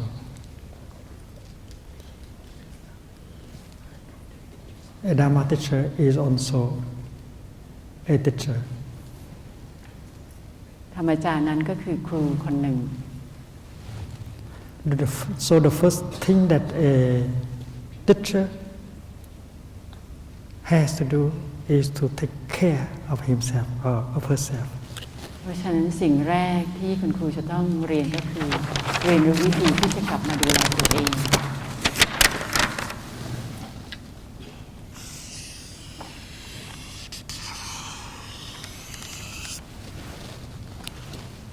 This circle represents a teacher, a Dharma teacher or a school teacher. วงกลมอันนี้เป็นตัวแทนของคุณครูของธรรมอาจารย์ของพระธรรมทูต And the first step is for the Dharma teacher to go home to himself or to herself. ประการแรกก้าวแรกก็คือให้ธรรมอาจารย์หรือคุณครูนั้นกลับไปสู่บ้านตัวเองเพื่อที่จะกลับมาดูแลตัวเอง And his person is made of 5 elements. และคุณครูบุคคลนั้นมีการก่อสร้างขึ้นมาด้วยองค์ประกอบ5สิ่ง His body, องค์ประกอบทั้ง5นี้อันแรกก็คือร่างกาย his feelings, ความรู้สึก his perceptions, การรับรู้ his mental formations, จิตปรุงแต่ง and his consciousness. และวิญญาณ And the practice of mindfulness help her to recognize these 5 elements in him or in her. การฝึกสติจะช่วยทำให้เราตระหนักรู้ถึงองค์ประกอบทั้ง5นี้ที่อยู่ในตัวเขา And improve the quality of these 5 elements. และทำให้องค์ประกอบทั้ง5นั้นดีขึ้น Suppose a teacher who has a lot of tension and pain in her body. สมมุติว่าคุณครูคนนั้นมีความเคร่งตึงมีความเจ็บปวดมากในร่างกายของเขา She cannot be a happy teacher if she does not know how to release the tension and reduce the pain in her body. เขาไม่สามารถจะเป็นครูที่ดีได้ถ้าเขาไม่รู้วิธีที่จะปลดปล่อยความตึงเครียดและบรรเทาความเจ็บปวดในร่างกายของเขา And the practice of the Dharma can help her to release the tension in the body and reduce the pain, the amount of pain in the body, including chronic pain. และการฝึกปฏิบัติธรรมะเช่นนี้จะช่วยให้คุณครูสามารถที่จะปลดปล่อยความเคร่งตึงที่อยู่ในตัวเธอเองบรรเทาความเจ็บปวดที่เกิดขึ้นอยู่ในร่างกายของเขาโดยเฉพาะความเจ็บปวดที่เรื้อรัง Because the pain is always in function of the tension. เพราะว่าความเจ็บปวดนั้นมักจะมาคู่กันกับความเคร่งตึง Today we may have a session of total relaxation led by one of our Dharma teachers so that we can learn how to release the tension in a lying position or in a sitting position. วันนี้เราจะได้มีโอกาสฝึกการผ่อนคลายอย่างสมบูรณ์ซึ่งนำโดยพระธรรมชานองค์ใหม่ของเรา เราจะเรียนรู้วิธีที่จะปลดปล่อยความตึงเครียดในร่างกายอยู่ในท่านอนหรืออยู่ในท่านั่ง And that is why a good teacher, a good school teacher should know the art of relaxation. และนี่คือเหตุผลที่คุณครูที่ดีควรจะเรียนรู้วิธีที่เป็นศิลปะแห่งการผ่อนคลาย She can learn how to relax her body in the 4 positions: sitting, standing, walking, and lying. คุณครูสามารถที่จะเรียนรู้วิธีการผ่อนคลายนั้นอยู่ในท่าอิริยาบถทั้ง 4 คือนั่งยืนเดินนอน It means that we know how to bring peace to our body, restore peace in our body. นั่นหมายถึงว่าเรารู้วิธีที่จะนำความสงบสุขกลับมาสู่ร่างกายของเราฟื้นคืนร่างกายของเราใหม่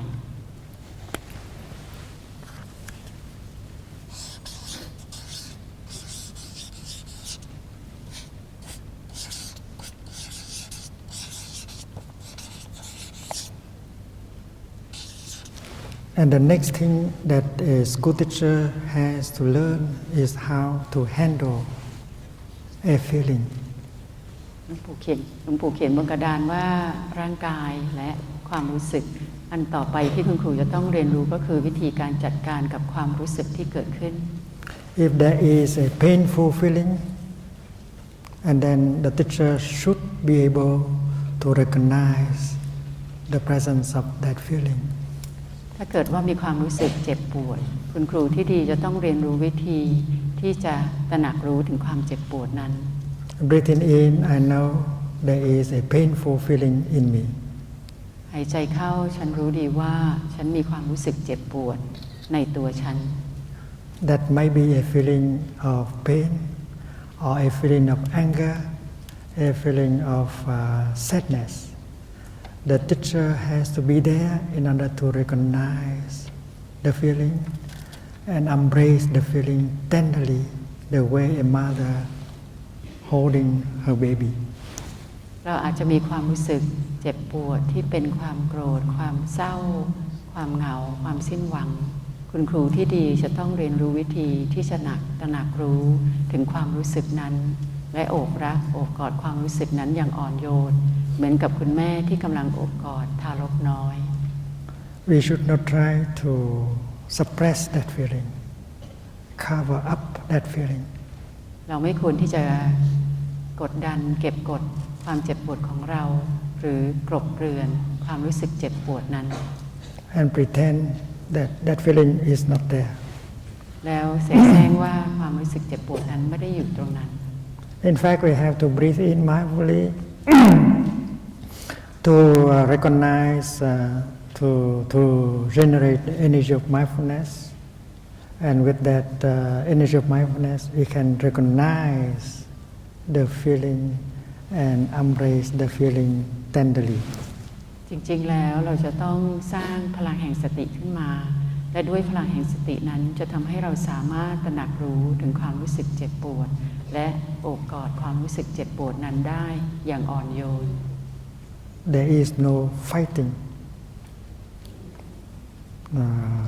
There is only the act of embracing, like a mother embracing the baby.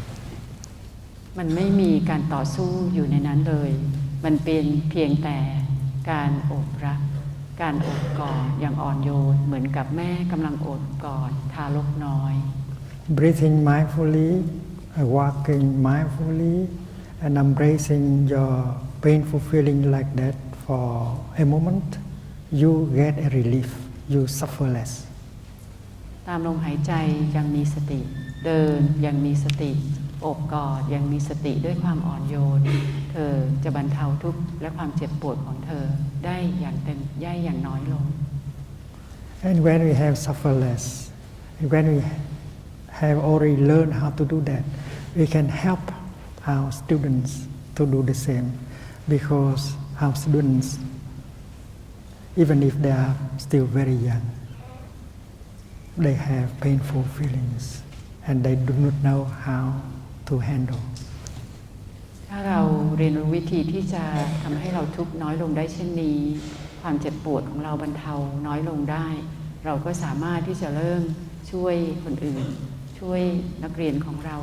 ให้มีความทุกข์ความเจ็บปวดน้อยลงถึงแม้ลูกศิษย์ของเราอายุยังน้อยแต่เขาก็มีความเจ็บปวดมากมายอยู่ในตัวเขาเช่นกัน If a teacher knows how to handle a painful feeling or a strong emotion, he or she can teach their children to do the same, their students to do the same. ถ้าคุณครูรู้วิธีที่จะกลับมารับมือกับความรู้สึกที่เจ็บปวดดูแล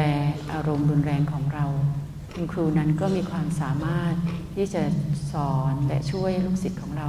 ให้ดูแลความเจ็บปวดและอารมณ์รุนแรงเช่นเดียวกัน Many young people in our time,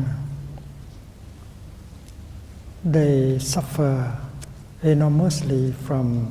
their strong emotion, fear, anger, despair.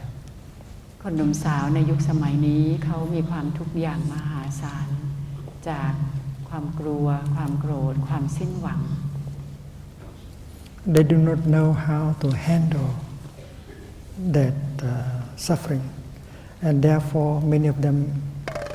commit suicide because they believe that killing themselves is the only way to stop the suffering.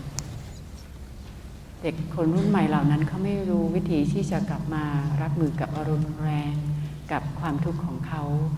เขาคิดว่าสิ่งที่เขาจะต้องทำก็คือฆ่าตัวเองการฆ่าตัวตายนั้นก็จะทำให้เขาหยุดความทุกข์ทั้งหมดที่มีอยู่ในตัวเขาได้ And there are young people who use the gun to kill their teacher, to kill their fellow students,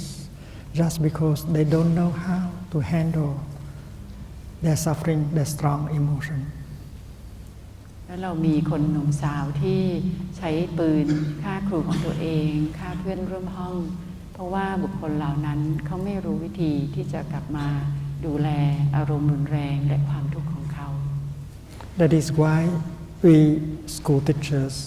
and parents we have to learn this practice of taking care of our painful feeling, painful emotion, in order to be able to help our children and our students. และนี่คือเหตุผลที่คุณครูหรือคุณพ่อคุณแม่จะต้องเรียนรู้วิธี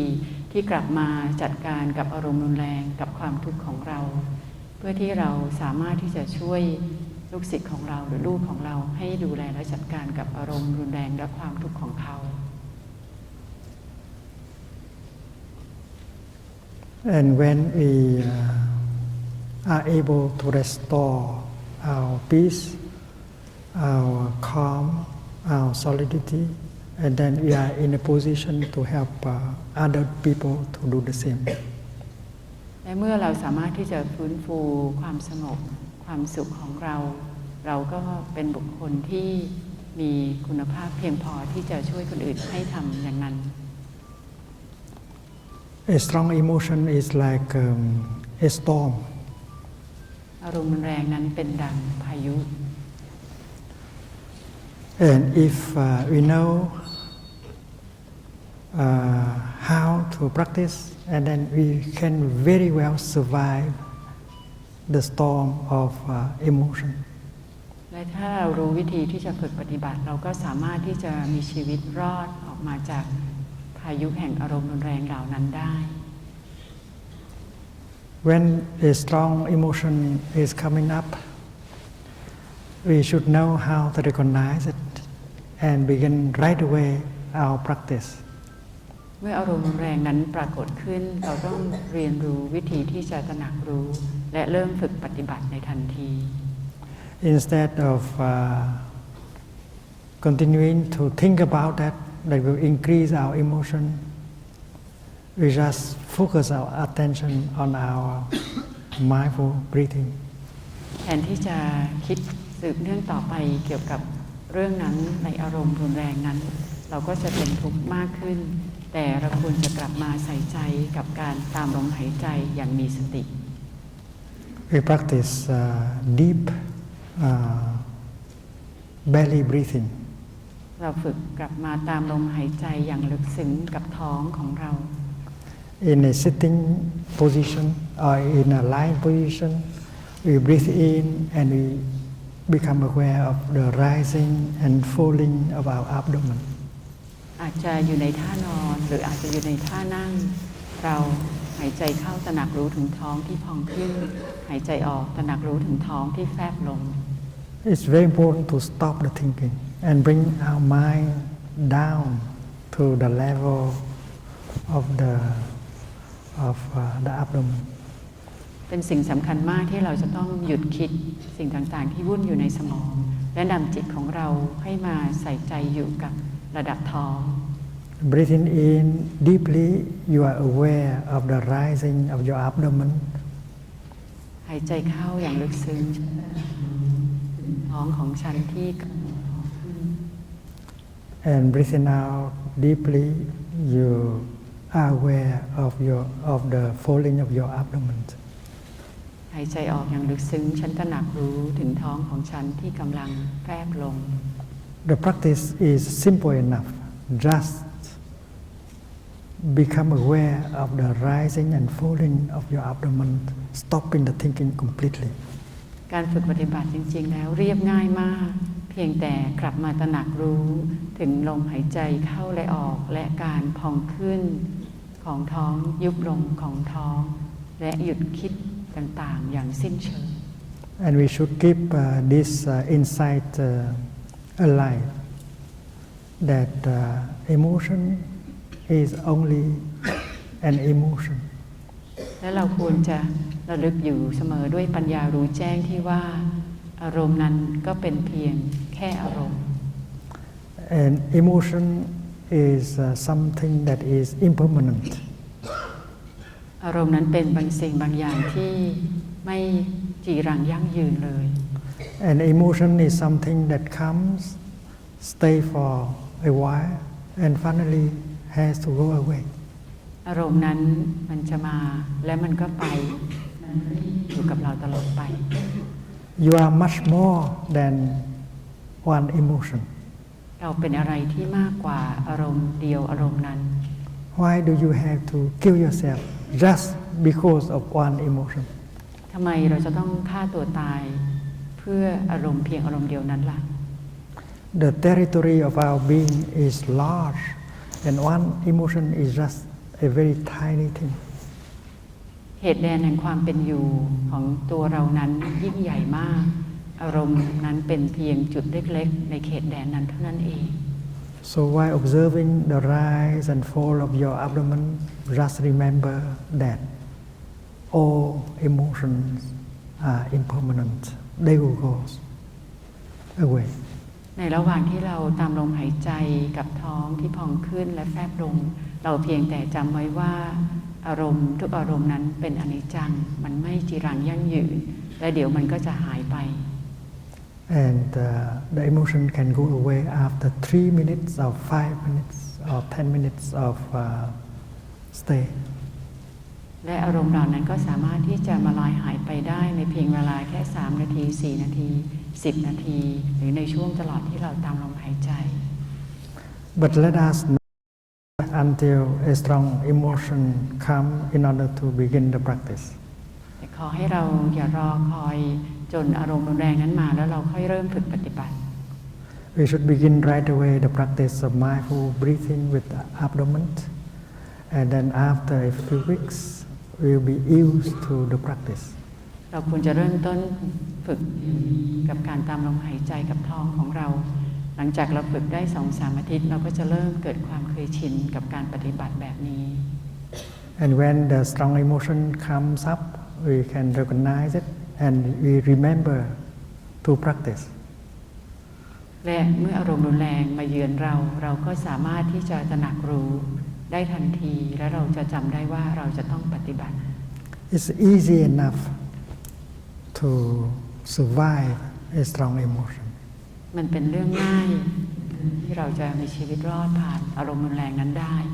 We do not have to die just because of one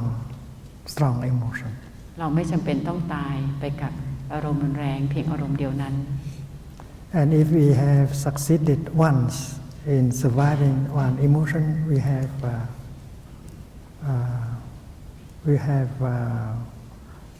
faith. We have the faith that next time when the strong emotion comes, you do exactly like that, and the strong emotion will not be able to do anything to you. และเมื่อเราสามารถมีชีวิตรอดกับอารมณ์รุนแรงนั้นได้สักครั้งหนึ่งเราจะเกิดความศรัทธาและเราจะมีความเชื่อมั่นว่าเมื่ออารมณ์รุนแรงนั้นกลับมาเยือนเราอีกครั้งเราก็รู้ว่าจะฝึกปฏิบัติอย่างไรและมีชีวิตรอดมาได้ And when your child has an emotion, even if she or he is only 5 years old, you can help him or her to practice. และเมื่อลูกของเธอมีอารมณ์รุนแรงแบบนี้ถึงแม้ว่าเขาจะเป็นเด็กน้อยแค่อายุ 5-6 ขวบเธอก็สามารถที่จะช่วยลูกของเธอฝึกปฏิบัติเช่นนี้ได้ Darling, please hold my hand. Let us breathe in and out together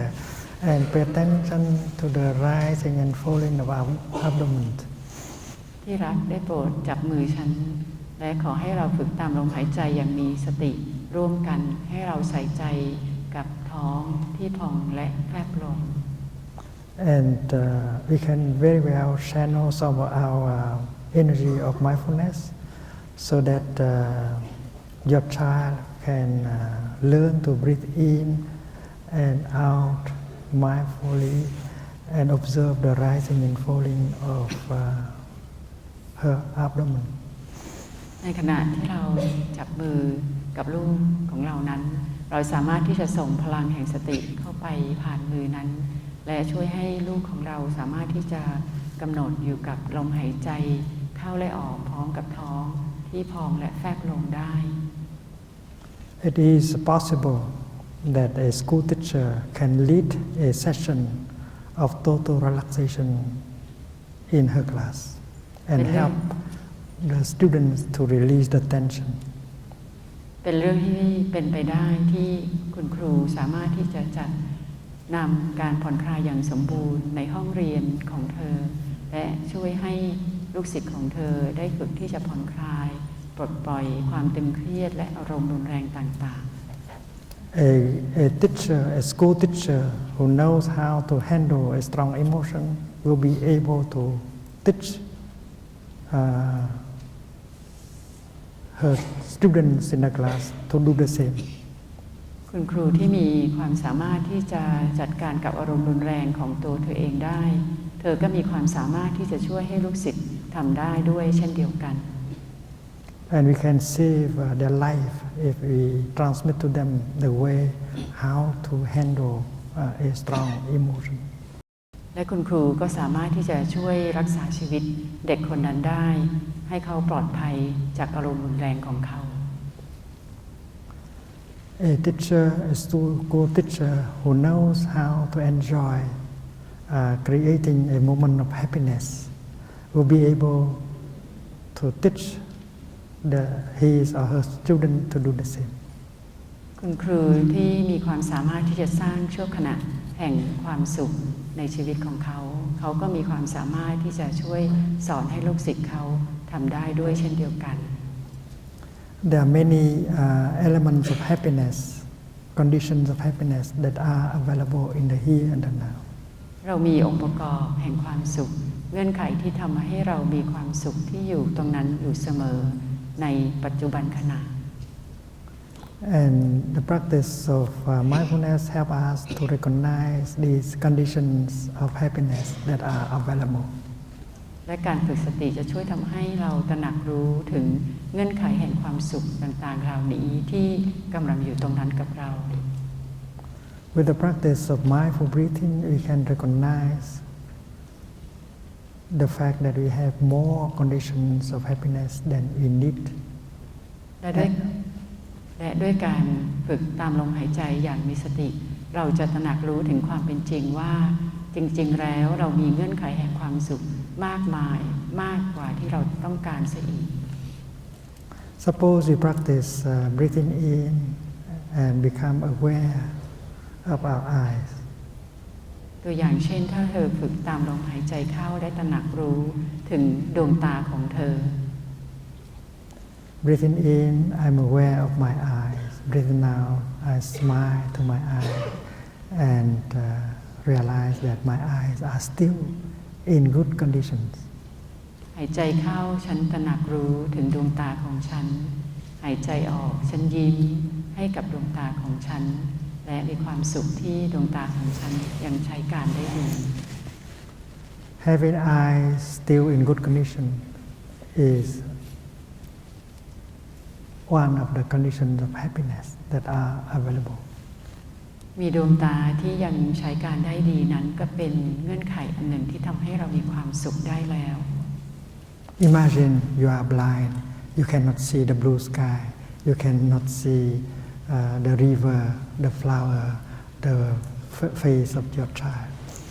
ลองจินตนาการดูว่าถ้าเธอตาบอดเธอไม่สามารถที่จะเห็นท้องฟ้าสีครามดอกไม้สดสวยใบหน้าอันงดงามของลูกของเธอ There is a paradise of forms and colors available. เรามีสวงสวรรค์แห่งรูปแห่งสีสันที่อยู่ตรงนั้น And since our eyes are still in good condition, we need only to open them, and the paradise of forms and colors are for us. เพียงเพราะว่าดวงตาของเรานั้นยังอยู่ในสภาพที่ใช้การได้ดี เราเพียงแต่ลืมตาขึ้นเท่านั้นเราก็สามารถที่จะสัมผัสกับสวงสวรรค์แห่งรูปร่างสีสันที่อยู่ตรงนั้นเพื่อเราอยู่เสมอ If we lose our eyesight, and then that paradise is not for us anymore. แต่ว่าถ้าเราไม่สามารถที่จะมองเห็นได้สวงสวรรค์เหล่านั้นก็ไม่ได้อยู่ตรงนั้นกับเราอีกต่อไป So mindfulness helps us to be aware of that condition of happiness, and that can make us happy right away. เพราะฉะนั้นสติช่วยทำให้เราตระหนักรู้ถึงเงื่อนไขแห่งความสุขเช่นนั้นการตระหนักรู้เช่นนั้นจะทำให้เรามีความสุขได้ในทันทีทันใด And there are many, many more conditions of happiness inside of you and around you. และเรามีเงื่อนไขแห่งความสุขมากมายที่อยู่ในตัวเธอและอยู่รอบข้างตัวเธอ Breathing in, I'm aware of my heart. หายใจเข้าฉันตระหนักรู้ถึงหัวใจของฉัน Breathing out, I know that my heart still functions normally. หายใจออกฉันรู้ดีว่าหัวใจของฉันยังทำงานได้ดี There are those who do not have a normal heart like ours. เรามีผู้คนที่ไม่มีหัวใจที่เป็นปกติเหมือนกับเรา And they may be victim of a heart attack at any time. และเขาก็อาจจะเป็นเหยื่อของโรคหัวใจวายได้ในเวลาใดก็ตาม And their deepest wish is to have a normal heart like ours. และบุคคลเช่นนั้นมีความปรารถนาอย่างลึกซึ้งก็คืออยากจะมีหัวใจที่เป็นปกติเหมือนกับเรา So breathing in mindfully, we recognize another condition of happiness that is available. เพราะฉะนั้นหายใจเข้าอย่างมีสติเราตระหนักรู้ได้ถึงอีกเงื่อนไขหนึ่งที่จะทำให้เรามีความสุข When we walk, and if we are aware that we still have strong feet to walk, to run and to jump, we know that we have another condition of happiness available. เวลาที่เราเดินแล้วเรารู้ว่าเรายังมีฝ่าเท้าของเรามีขาของเราที่แข็งแรงที่ทำให้เราเดินเราวิ่งเรากระโดดได้และนั่นก็คือความตระหนักรู้ถึงเงื่อนไขแห่งความสุขอีกอันหนึ่งของเรา And there are also a lot of conditions of happiness around us. และเราก็มีเงื่อนไขที่ทำให้เรามีความสุขมากมายอยู่รอบข้างเรา The air is still clean enough for us to enjoy breathing in. อากาศนั้นยังมีความสดใสสะอาดเพียงพอที่จะทำให้เราเบิกบานกับการหายใจได้ there are many species of birds that are still there. มีนกหลายพันมากมายที่ยังอยู่ตรงนั้น So mindfulness is a source of happiness. เพราะฉะนั้นสติก็คือแหล่งแห่งความสุข And we can very well create a feeling of happiness whenever and wherever we want. เราสามารถที่จะสร้างความรู้สึกแห่งความสุขนั้นได้เสมอในทุกที่ในทุกเวลาที่เราต้องการ So a good teacher, a good school teacher not only knows how to take care of a painful feeling, a painful emotion, but she also knows how to create moments of happiness for her nourishment and healing. ครูที่ดีไม่เพียงแต่รู้วิธีที่จะกลับมาดูแลความรู้สึกเจ็บปวดความรู้สึกทุกข์เท่านั้นแต่เขายังสามารถที่จะก่อสร้างช่วงขณะแห่งความสุขให้กับตัวเขาเองและให้กับคนอื่น And then when the school teacher has had enough of peace and joy and happiness, she can go to the other person and help him or her to do the same. และเมื่อคุณครูมีความสุขมีความสงบมีความเบิกบานอย่างเพียงพอเขาก็สามารถเข้าไปหาคนอื่นคนอีกคนหนึ่งเพื่อที่จะให้ทำเหมือนกันได้ And that person may be her husband, his wife, his father or mother. และบุคคลอื่นนั้นก็อาจจะเป็นสามีของเขาภรรยาของเขาคุณพ่อหรือคุณแม่ของเขา There must be some tension, some pain, some fear, some suffering in that person. คนเหล่านั้นก็คงจะมีความเคร่งตึงความเจ็บปวดความกลัวอยู่ในตัวเขา And that person does not know yet how to handle the suffering in him or in her. และคนเหล่านั้นก็ยังไม่รู้วิธีที่จะรับมือกับความทุกข์ความเจ็บปวดในตัวเขา And since you already know how to do that, you can approach him or her and help her kindly to do the same. แต่เพราะว่าเธอรู้วิธีที่จะรับมือกับความเจ็บปวดเหล่านั้นแล้วเธอก็สามารถที่จะช่วยอีกฝ่ายหนึ่งเข้าไปหาเขาและช่วยสอนให้เขาทำรู้วิธีที่จะทำ So peace and joy should begin with ourselves before we can bring peace and joy to another person. ความสงบสุขความเบิกบานนั้นต้องเริ่มต้นที่ตัวเราเองก่อนอยู่เสมอก่อนที่เราจะช่วยให้ความสงบสุขความเบิกบานเกิดขึ้นในตัวคนอื่น So a good teacher has to take care of himself, herself, and members of his or her family. เพราะฉะนั้นครูที่ดีจะต้องรู้วิธีที่จะดูแลตัวเขาเองและรู้วิธีที่จะช่วยสมาชิกในครอบครัวของเขา And with the practice, he or she can make her family into a good base of operation before she can go and make the happiness of society, of her school, of her class. และครูที่ฝึกปฏิบัติได้ดีก็จะรู้วิธีที่จะฝึกปฏิบัติเพื่อที่จะให้การปฏิบัติของครอบครัวนั้นเป็นพื้นฐานที่มั่นคงที่จะช่วยเหลือเขาก่อนที่เขาจะออกไปปฏิบัติและแลกเปลี่ยนให้กับบริษัทหรือโรงเรียนหรือห้องเรียนของเขา So you are a person, but you are in good connection with members of your family. You have the support of your family. You are a happy person. You are in a position to help us in society. เพราะฉะนั้นถ้าเธอเป็นคนที่ปฏิบัติได้ดีสามารถที่จะช่วยสมาชิกในครอบครัวของเธอปฏิบัติได้ดีร่วมกับเธอเกื้อกูลเธอมีความสุขที่ได้อยู่ตรงนั้นเธอสามารถที่จะเป็นบุคคลที่ออกไปและช่วยคนอื่นให้มีความสุขได้เช่นเดียวกัน A happy teacher, a peaceful teacher is in a position to help the young people in his class, in her class. คุณครูที่มีความสุขคุณครูที่มีความสงบก็คือบุคคลที่อยู่ในฐานะที่ดีมากที่จะช่วยให้ลูกศิษย์หรือคนในชั้นเรียนของเขามีความสุขมีความสงบไปด้วย And with the experiences of the practice, he knows he can recognize the suffering already in the person of the students.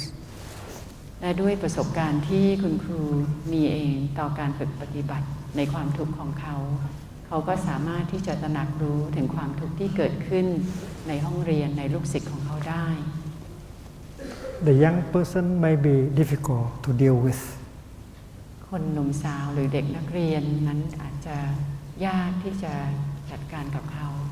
There is a lot of violence, of anger in him. เพราะว่าเด็กเหล่านั้นเขามีความโกรธความรุนแรงอยู่ในตัวเขามาก We recognize that suffering is in that young person. เราจะต้องตระหนักรู้ถึงความทุกข์ที่มีอยู่ในตัวเด็กเหล่านั้น And that person does not know how to handle the violence, the fear, the anger in him or in her. และเรารู้ดีว่าเด็กเหล่านั้นไม่รู้วิธีที่จะจัดการกับความรุนแรงกับความโกรธที่เขามีอยู่ And because the teacher has learned the practice of looking deeply, he can see that this child has come from a difficult family. แล้วเรารู้ว่าในฐานะที่เราเป็นครูเราได้ฝึกปฏิบัติที่จะมองอย่างลึกซึ้งเขาสามารถที่จะมองและเข้าใจลูกศิษย์ของเขาว่าลูกศิษย์นั้นมาจากครอบครัวที่ทุกข์ยากมาก If he has come from a family where the father is happy, loving, and the mother is happy and loving, he could not be like this.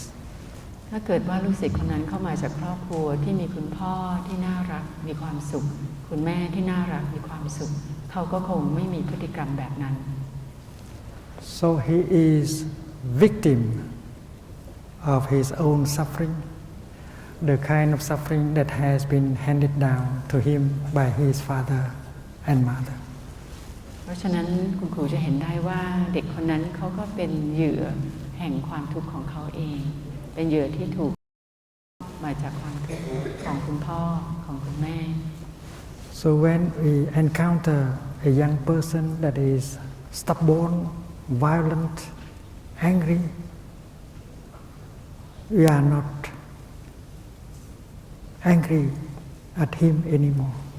เพราะฉะนั้นเมื่อเราเผชิญกับเด็กที่เต็มไปด้วยความดื้อรั้นความรุนแรงความโกรธเราก็รู้ว่าเราไม่จะต่อไป We know that that young person is a victim of his environment and transmission. เรารู้ดีว่าเด็กเหล่านั้นเป็นเหยื่อของสิ่งแวดล้อมที่เขาอยู่ And the school teacher looking at him like that feel the compassion arising in him or in her, and she does not have to suffer because of anger. และเมื่อคุณครูสามารถมองเช่นนี้ได้ความกรุณาก็จะบังเกิดอยู่ในหัวใจของคุณครูและคุณครูก็ไม่จำเป็นที่จะต้องเป็นทุกข์กับความโกรธและโกรธเด็กคนนั้นอีก And instead of trying to punish him or her, she has the intention to do something to help that young person suffer less. แทนที่คุณครูจะพยายามลงโทษเด็กคนนั้นแต่คุณครูจะกลับใจตั้งใจที่จะหาวิธีที่จะช่วยให้เด็กคนนั้นมีความทุกข์น้อยลง In the person of the school teacher, there is the element of understanding and compassion. ในตัวคุณครูคนนั้นเขามีความเข้าใจและมีความกรุณาอยู่ในหัวใจ And because the school teacher has been able to understand his own suffering and has been able to generate the energy of compassion for herself, That is why she is capable of seeing the suffering in the other person and generate understanding and compassion for that person. นั่นก็เป็นเพราะว่าคุณครูมีความสามารถที่จะเข้าใจความทุกข์ของคุณครูเองสามารถที่จะก่อพลังแห่งความกรุณาในตัวคุณครูเองนั่นจึงเป็นเหตุให้คุณครูสามารถที่จะมองเข้าไปในเด็กเกิดความเข้าใจในความทุกข์ในตัวเด็กคนนั้นและเกิดความกรุณาในตัวเด็กคนนั้นและช่วยให้เด็กคนนั้นทำได้เช่นเดียวกัน And we can imagine a school teacher sitting down with his student and talk about the suffering of the young person. เราอาจจะเห็นคุณครูที่นั่งลงแล้วก็คุยกับลูกศิษย์ของเขาพูดถึงความทุกข์ที่ลูกศิษย์กำลังเผชิญอยู่ We can very well sit down and inquire about the life of that student. เราอาจจะนั่งลงและคุยกับลูกศิษย์ของเราและถามข่าวหาเกี่ยวกับชีวิตของลูกศิษย์ของเรา The teacher has now the capacity to listen with compassion and help the student to suffer less. เมื่อคุณครูฝึกได้เช่นนั้นเขาจะมีความสามารถที่จะรับฟังด้วยความกรุณาและเขาจะสามารถช่วยให้ลูกศิษย์ของเขาทุกข์น้อยลง Maybe until now there is no one who can understand the suffering of that young person. อาจจะเป็นเพราะว่ามาจนถึงบัดนี้ไม่มีใครเลยสักคนหนึ่งที่สามารถที่จะเข้าใจความทุกข์ของลูกศิษย์คนนั้นได้ His father, his mother was so busy, was so angry, and never had a chance to sit down and listen to his suffering. คุณพ่อคุณแม่ของเด็กคนนั้นอาจจะมีธุระยุ่งวุ่นวายไม่เคยมีเวลาที่จะนั่งลงและรับฟังความทุกข์ของเด็กคนนั้น And the school teacher is the first person who know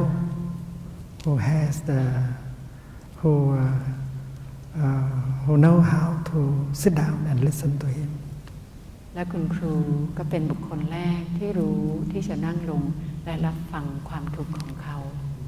And if the young person feel that his suffering is understood by someone, he will suffer less. และเด็กคนนั้นถ้าเขารู้สึกว่าความทุกข์ของเขานั้นได้รับการฟังและได้รับการเข้าใจเด็กคนนั้นก็จะมีความทุกข์น้อยลง So the practice of compassionate listening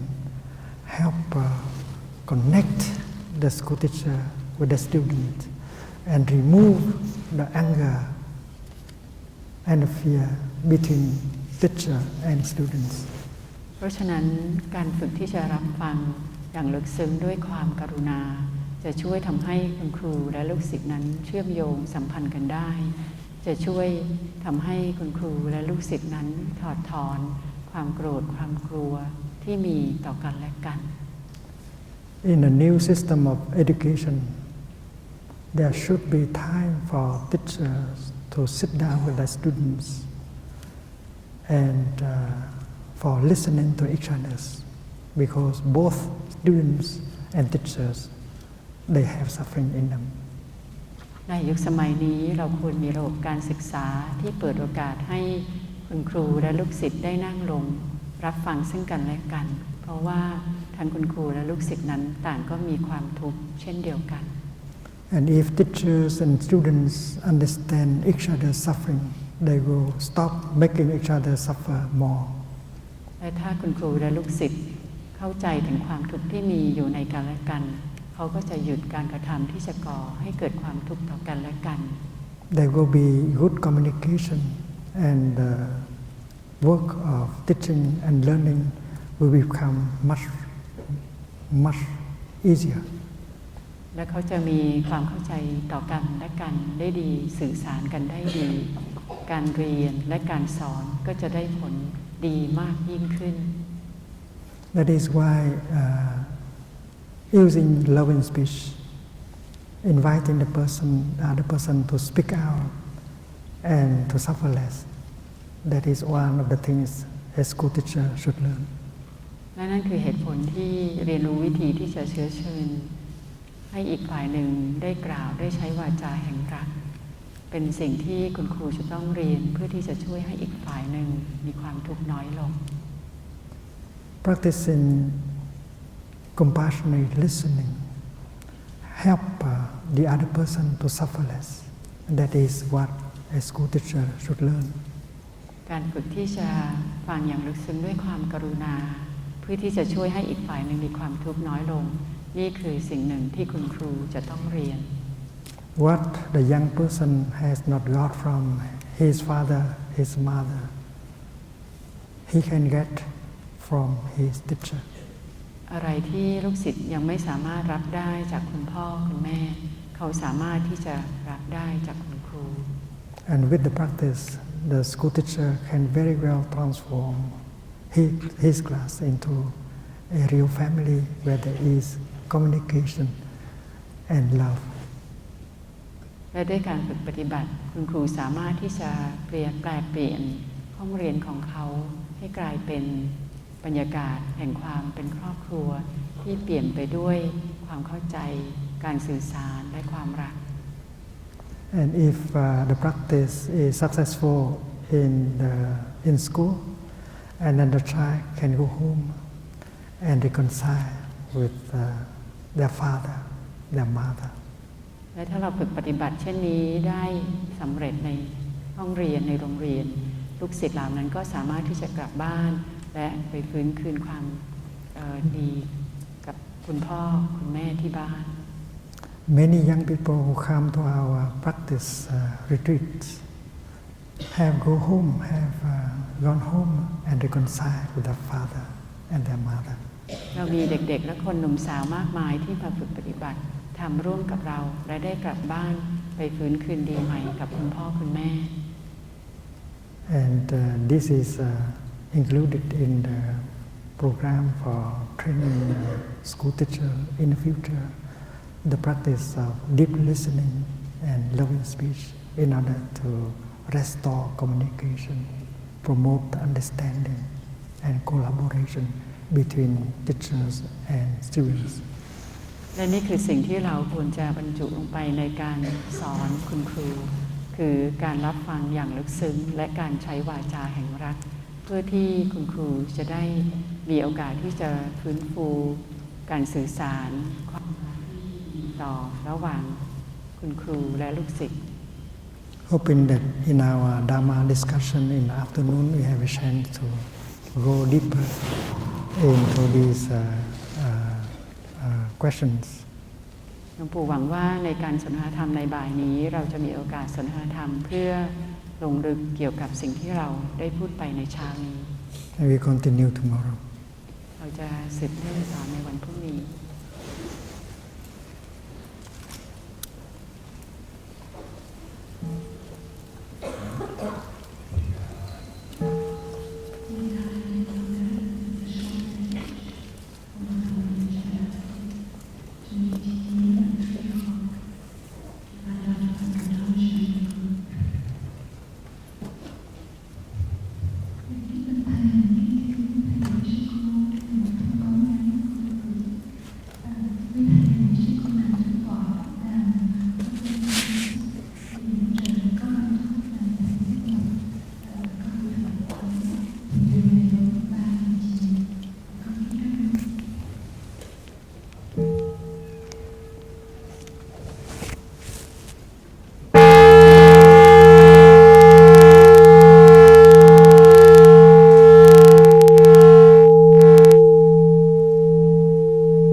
Tadasana massage our feet